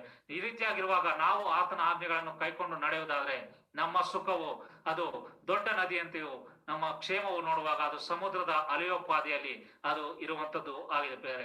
ಕಡೆಯದಾಗಿ ನೋಡುವಂತ ಸಮಯದಲ್ಲಿ ಯೋಬ 9ನೇ ಅಧ್ಯಾಯ 10ನೇ ವಚನ ನಾವು ನೋಡ್ತೇವೆ, ಅಪ್ರಮೇಯ ಮಹಾಕಾರ್ಯಗಳನ್ನು, ಅಸಂಖ್ಯವಾದ ಅದ್ಭುತ ಕಾರ್ಯಗಳನ್ನು ಮಾಡುತ್ತಾನೆ ಎಂದಾಗಿ. ನಾನು ನೀನು ಆರಾಧಿಸುವಂತ ದೇವರು ಆತನು ಸಾಮಾನ್ಯವಾದಂತ ದೇವರು ಆತನಲ್ಲ ಪ್ರಿಯರೇ. ನೋಡುವಾಗ ಅಪ್ರಮೇಯ ಮಹಾ ಕಾರ್ಯಗಳನ್ನು ಆತನನ್ನು ಮಾಡುವುದಕ್ಕೆ ಶಕ್ತನಾದಂತ ದೇವರು, ಅಸಂಖ್ಯವಾದ ಅದ್ಭುತ ಕಾರ್ಯಗಳನ್ನು ಮಾಡೋದಕ್ಕೆ ಶಕ್ತನಾದಂತ ದೇವರು ಆತನಾಗಿದ್ದಾನೆ ಪ್ರಿಯರೇ. ಆತನಿಂದ ಅಸಾಧ್ಯವಾದ ಸಂಗತಿ ಒಂದೂ ಇಲ್ಲ ಪ್ರಿಯರೇ. ನೋಡುವಾಗ ಒಂದು ವೇಳೆ ನಾನು ನೀನು ಯಾವುದೇ ಒಂದು ಕಷ್ಟ, ಸಂಕಟ, ಹಿಂಸೆಗೆ ಒಳಗಾಗಿದ್ರು ನಾವು ಆತನ ಮುಂದೆ ಹೋಗುವಂತ ಸಮಯದಲ್ಲಿ ಆತನ ಆಜ್ಞೆಗಳನ್ನು ಕೈಕೊಂಡು ನಡೆಯುವಾಗ ನನ್ನ ಸುಖವು ಅದು ದೊಡ್ಡ ನದಿಯಂತೆಯೂ, ನನ್ನ ಕ್ಷೇಮವು ಅದು ಸಮುದ್ರದ ಅಲೆಯೋಪಾದಿಯಲ್ಲಿ ಅದು ನಡೆಸುವಂತ ದೇವರು ಆತನಾಗಿದ್ದಾನೆ ಪ್ರಿಯರೇ. ಆತನ ಆಜ್ಞೆಗಳನ್ನು ನಾವು ಕೈಕೊಂಡು ನಡೆಯುವಾಗ ಇದೆಲ್ಲವೂ ಕೂಡ ನಮಗೆ ಸಾಧ್ಯವಾಗುವಂತ ಸಂಗತಿ ಅದಾಗಿದೆ. ಹಾಗಾದ್ರೆ ಈ ದಿನದಲ್ಲಿ ನಾವು ಒಟ್ಟು 10 ಜನ ವ್ಯಕ್ತಿಗಳನ್ನು ನಾವು ನೋಡ್ತಾ ಬಂದು 10 ಜನರಲ್ಲಿ 5 ಜನರು ಅವರು ದೇವರ ಆಜ್ಞೆಗಳನ್ನು ಕೈಕೊಂಡು ನಡೀತಾ ಬಂದ್ರು, ಮತ್ತು 5 ಜನರು ಅವರು ದೇವರ ಆಜ್ಞೆಗೆ ವಿರುದ್ಧವಾಗಿ ಅವರು ನಡೆಯುತ್ತಾ ಬಂದರು ಬೇರೆ. ಈ ರೀತಿಯಾಗಿರುವಂತ ಸಮಯದಲ್ಲಿ ನಾವು ಯಾವ ಒಂದು ಸ್ಥಳದಲ್ಲಿ ನಾವು ಇದ್ದೇವೆ? ದೇವರ ಆಜ್ಞೆಗಳನ್ನು ಕೈಕೊಂಡು ನಡೆಯುವಂತ ವ್ಯಕ್ತಿಗಳಾಗಿ ನಾವು ಇದ್ದೇವ, ಅಥವಾ ದೇವರ ಆಜ್ಞೆಗಳಿಗೆ ವಿರುದ್ಧವಾಗಿ ನಡೆಯುವಂತ ವ್ಯಕ್ತಿಗಳು ನಾವು ಆಗಿದ್ದೇವ? ಒಂದು ವೇಳೆ ದೇವರ ಆಜ್ಞೆಗೆ ವಿರುದ್ಧವಾಗಿ ನಡೆಯುವುದಾದ್ರೆ ನಾವು 5 ಜನ ವ್ಯಕ್ತಿಗಳನ್ನ ನಾವು ನೋಡ್ತಾ ಬಂದು, ನಾವು ಕಾಯಿನನ್ನು ನೋಡಿದ್ವು, ಮತ್ತು ಅಬ್ಸಲೋಮನನ್ನು ನೋಡಿದ್ವು, ಯೋಷಾಫಾಟನನ್ನು ನೋಡಿದ್ವು, ಮತ್ತು ನಾವು ಸಂಸೋನನ್ನು ನೋಡುದು, ಮತ್ತು ಸೌಲನನ್ನು ನೋಡುದು. ಇವರ ಎಲ್ಲರ ಜೀವಿತ ಕೂಡ ಅದು ನಾಶನಕ್ಕೆ ಹೋದಂತ ಸಂಗತಿಯನ್ನು ನಾವು ನೋಡ್ತೇವೆ. ಯಾಕಂತ ನೋಡುವಾಗ ಅವರು ದೇವರ ಆಜ್ಞೆಗೆ ವಿರುದ್ಧವಾಗಿ ನಡೆದಂತ ಸಂಗತಿಗಳಿಂದ. ಒಂದು ವೇಳೆ ನಾವು ದೇವರ ಆಜ್ಞೆಗೆ ವಿಧೇಯರಾಗಿ ಆತನ ಆಜ್ಞೆಗಳನ್ನು ಕೈಕೊಂಡು ನಡೆಯುವುದಾದ್ರೆ ನಾವು ದಾವಿದನಂತೆ, ಮತ್ತು ಬಾರಾಕನಂತೆ, ಮತ್ತು ಯೆಹೋಶುವನಂತೆ, ಮತ್ತು ಸಂವೇಲನಂತೆ, ಮತ್ತು ಗಿದ್ಯೋನಂತೆ ನೋಡುವಾಗ ಅವರ ಜೀವಿತಗಳು ಯಾವ ರೀತಿಯಾಗಿ ಅದು ಹಸನಾಗಿತ್ತು, ಅದು ಅವರ ಜೀವಿತ ನೋಡುವಾಗ ಅದು ಸಮೃದ್ಧಿಯಾಗಿ ಅವರು ಜೀವಿಸಿದ್ರು. ಅದೇ ರೀತಿಯಾಗಿ ನಾನು ನೀನು ಕೂಡ ಜೀವಿಸುವಂತವ್ರು ಆಗಿದ್ದೇವೆ. ಯಾವಾಗ ಅಂತ ನೋಡುವಾಗ ಯೆಶಾಯ 48ನೇ ಅಧ್ಯಾಯ 18ನೇ ವಚನ ಹೇಳುವ ಪ್ರಕಾರ, ನೀನು ನನ್ನ ಆಜ್ಞೆಗಳನ್ನು ಕೇಳಿದರೆ ನಿನ್ನ ಸುಖವು ದೊಡ್ಡ ನದಿಯಂತೆಯೂ, ನಿನ್ನ ಕ್ಷೇಮವು ಸಮುದ್ರದ ಅಲೆಗಳ ಹಾಗೆ ಇರುತ್ತಿದ್ದು ಎಂಬುದಾಗಿ ಹೇಳುವಂತ ಸಂಗತಿ ನಾವು ನೋಡ್ತೇವೆ. ಹಾಗಾದ್ರೆ ಈ ದಿನ ನಾವು ಆತನ ಆಜ್ಞೆಗಳನ್ನು ಕೇಳುವವರಾಗಿ, ಆತನ ವಿಧಿಗಳಿಗೆ ನಾವು ವಿಧೇಯರಾಗಿ, ಆತನ ಸ್ವರವನ್ನು ಕೇಳುವವರಾಗಿ ನಾವು ನಮ್ಮ ಜೀವಿತಗಳನ್ನು ಜೀವಿಸೋಣ. ಆಗ ಯೆಶಾಯ 48ನೇ ಅಧ್ಯಾಯ 18ನೇ ವಚನ ಹೇಳುವ ಪ್ರಕಾರ ನಮ್ಮ ಸುಖವು ದೊಡ್ಡ ನದಿಯಂತೆಯೂ, ನಮ್ಮ ಕ್ಷೇಮವು ಸಮುದ್ರದ ಅಲೆಗಳ ಹಾಗೆ ಇರುತ್ತವೆ ಎಂಬುದಾಗಿ ನಾವು ನೋಡ್ತೇವೆ. ಹಾಗಾಗುವಾಗ ಆತನ ಆಜ್ಞೆಗಳನ್ನು ಕೇಳಿ ನಾವು ನಡೆಯುವಾಗೆ, ಮತ್ತು ನಮ್ಮ ಜೀವಿತವೆಲ್ಲವೂ ಕೂಡ ಆತನಿಗೋಸ್ಕರ ನಾವು ಜೀವಿಸುವಾಗೆ ದೇವರು ತಾನೇ ನಮಗೆ ಕೃಪೆಯನ್ನು ತೋರಿಸಿ ನಡೆಸಲಿ. ಕರ್ತವಂತಾನೆ ಈ ಒಂದು ವಾಕ್ಯಗಳನ್ನು ಆಶೀರ್ವದಿಸಲಿ. Thank you. ಈ ಒಂದು ಸಮಯದಲ್ಲಿ ಮೊದಲೇ ನಾನು ಹೇಳಿದ ಹಾಗೆ ನಾನು 5 ಪ್ರಶ್ನೆಗಳನ್ನು ಕೇಳ್ತೇನೆ. ದಯಮಾಡಿ ನೀವೆಲ್ಲರೂ ಕೂಡ ನಿಮ್ಮ ವಿಡಿಯೋಗಳನ್ನು ಆನ್ ಮಾಡ್ಬೇಕೆಂಬುದಾಗಿ ಕೇಳ್ಕೊಳ್ತೇನೆ. ಸೊ ನಾನು ಪ್ರಶ್ನೆಗಳನ್ನ ಕೇಳಿದಾಗ ಯಾರು ಮೊದಲು ಕೈ ತೋರಿಸ್ತಾರೋ ಅವ್ರಿಗೆ ಅವಕಾಶ ಕೊಡಲ್ಪಡ್ತದೆ. ನೀವು ಒಮ್ಮೆ ಸರಿಯಾದ ಉತ್ತರ ಹೇಳುವುದಾದ್ರೆ ನಿಮ್ಮ ಫೋನ್ ಪೇಗೆ ಇಮಿಡಿಯೇಟ್ ಆಗಿ 50 ರೂಪಾಯಿ ಅದು ಬರುವಂತದ್ದು ಆಗಿದೆ ಬೇರೆ. ದಯಮಾಡಿ ನಿಮ್ಮ ವಿಡಿಯೋಗಳನ್ನು ಆನ್ ಮಾಡ್ಬೇಕೆಂಬುದಾಗಿ ಕೇಳ್ಕೊಳ್ತೇನೆ. ಇನ್ನೊಂದು 5-10 ಮಿನಿಟ್ಸ್ ಅಲ್ಲಿ ಮುಗಿಸ್ತೇನೆ brother. Rajendra brother. Okay brother, okay brother, okay. So ನಿಮ್ಮ ವಿಡಿಯೋಗಳನ್ನ ಆನ್ ಮಾಡ್ಬೇಕೆಂದ ಕೇಳ್ಕೊಳ್ತಾನೆ. ಓ ಡ್ಯಾನಿಯಲ್ ಬ್ರದರ್ ನಮಸ್ಕಾರ. ಯಾರು ವಿಡಿಯೋ ಆನ್ ಮಾಡೋದಿಲ್ಲ ಅವ್ರಿಗೆ ಅವಕಾಶ ಇರೋದಿಲ್ಲ. ದಯಮಾಡಿ ವಿಡಿಯೋ ಆನ್ ಮಾಡಿ.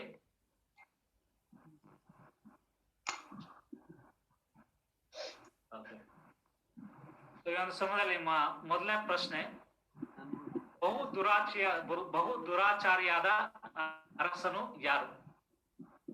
ಬಹು ದುರಾಚಾರಿಯಾದ ಅರಸನು ಯಾರು? ಉತ್ತರ ಗೊತ್ತಿದ್ದವರು ಕೈ ಎತ್ತಿ, ನಾನು ಹೇಳ್ತೇನೆ ಆಮೇಲೆ ಉತ್ತರ ಕೊಡಿ. ಅಬ್ಸಲೋಮನ ಬ್ರದರ್. ಅಬ್ಸಲೋಮ. ಇಲ್ಲ ಇಲ್ಲ ಬ್ರದರ್.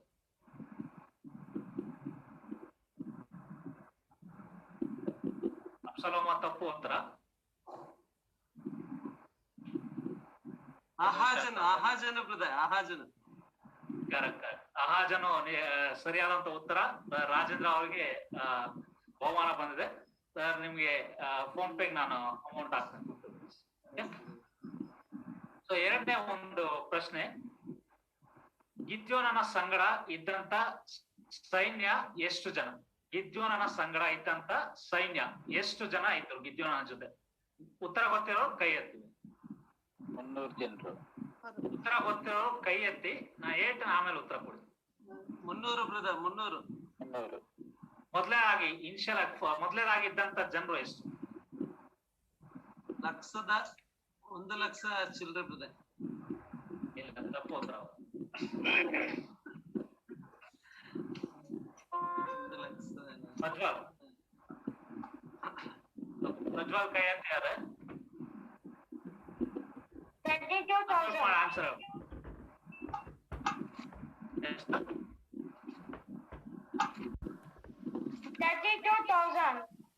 Okay, good. ಸೊ 32,000 ಜನ ಸೈನ್ಯ ಇದ್ರು ಗಿದ್ಯೋನೊಟ್ಟಿಗೆ ಯುದ್ಧ ಪ್ರಾರಂಭವಾಗಕ್ಕೆ. Very good. ಮತ್ತು ಮೂರನೇ ಪ್ರಶ್ನೆ, ತಂದೆ ತಾಯಿಗಳನ್ನು ಸನ್ಮಾನಿಸಬೇಕೆಂಬುದಾಗಿ ಇರುವಂತ ವಾಕ್ಯ ಯಾವುದು?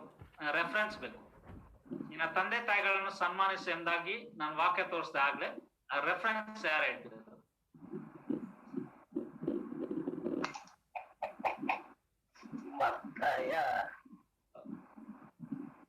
Prajwal again. Deuteronomy chapter 5 verse 16. Honor your father and your mother. Okay, good. So ಪ್ರಜ್ವಲ್ಗೆ 2 ಬಹುಮಾನ ಬಂದಿದೆ. ಸೊ 100 ರೂಪಾಯಿಗೆ ಟ್ರಾನ್ಸ್ಫರ್ ಆಗ್ತದೆ Prajwal. Good, very good. So 4ನೇ ಪ್ರಶ್ನೆ, ಸಮುವೇಲನ ತಂದೆ ತಾಯಿಯ ಹೆಸರು ಏನು? ಸಮುವೇಲನ ತಂದೆ ತಾಯಿಯ ಹೆಸರು ಏನು? ಎಲ್ಕಾನನ್. ಮತ್ತೆ ಎಲ್ಕಾನನ 12 ಮತ್ತು ಪೆನಿಯೇಲಳು. ಓಕೆ, ತಂದೆ ತಾಯಿ ಅಷ್ಟೇ ಬರ್ತದೆ. ಎಲ್ಕಾನನು 12 ಕರೆಕ್ಟ್ ಆದಂತ ಉತ್ತರ. ರಾಜೇಂದ್ರ ಅವರಿಗೆ 100 ರೂಪಾಯಿ ಸಿಗ್ತದೆ ಮೊದಲೇ ಮತ್ತು ಈ ಒಂದು ಪ್ರಶ್ನೆಗೆ ಉತ್ತರ ಕೊಟ್ಟಿದ್ದಾರೆ. ಕಂಗ್ರಾಚುಲೇಷನ್ಸ್. ಮತ್ತು ಕಡೆ ಒಂದು ಪ್ರಶ್ನೆ, ಆಪತ್ ಕಾಲದಲ್ಲಿ ಡ್ಯಾಶ್ ಆಧರಣೆ ಆಗಿರ್ತದೆ. ಆಪತ್ ಕಾಲದಲ್ಲಿ ಡ್ಯಾಶ್ ಆಧರಣೆ ಆಗಿರ್ತದೆ.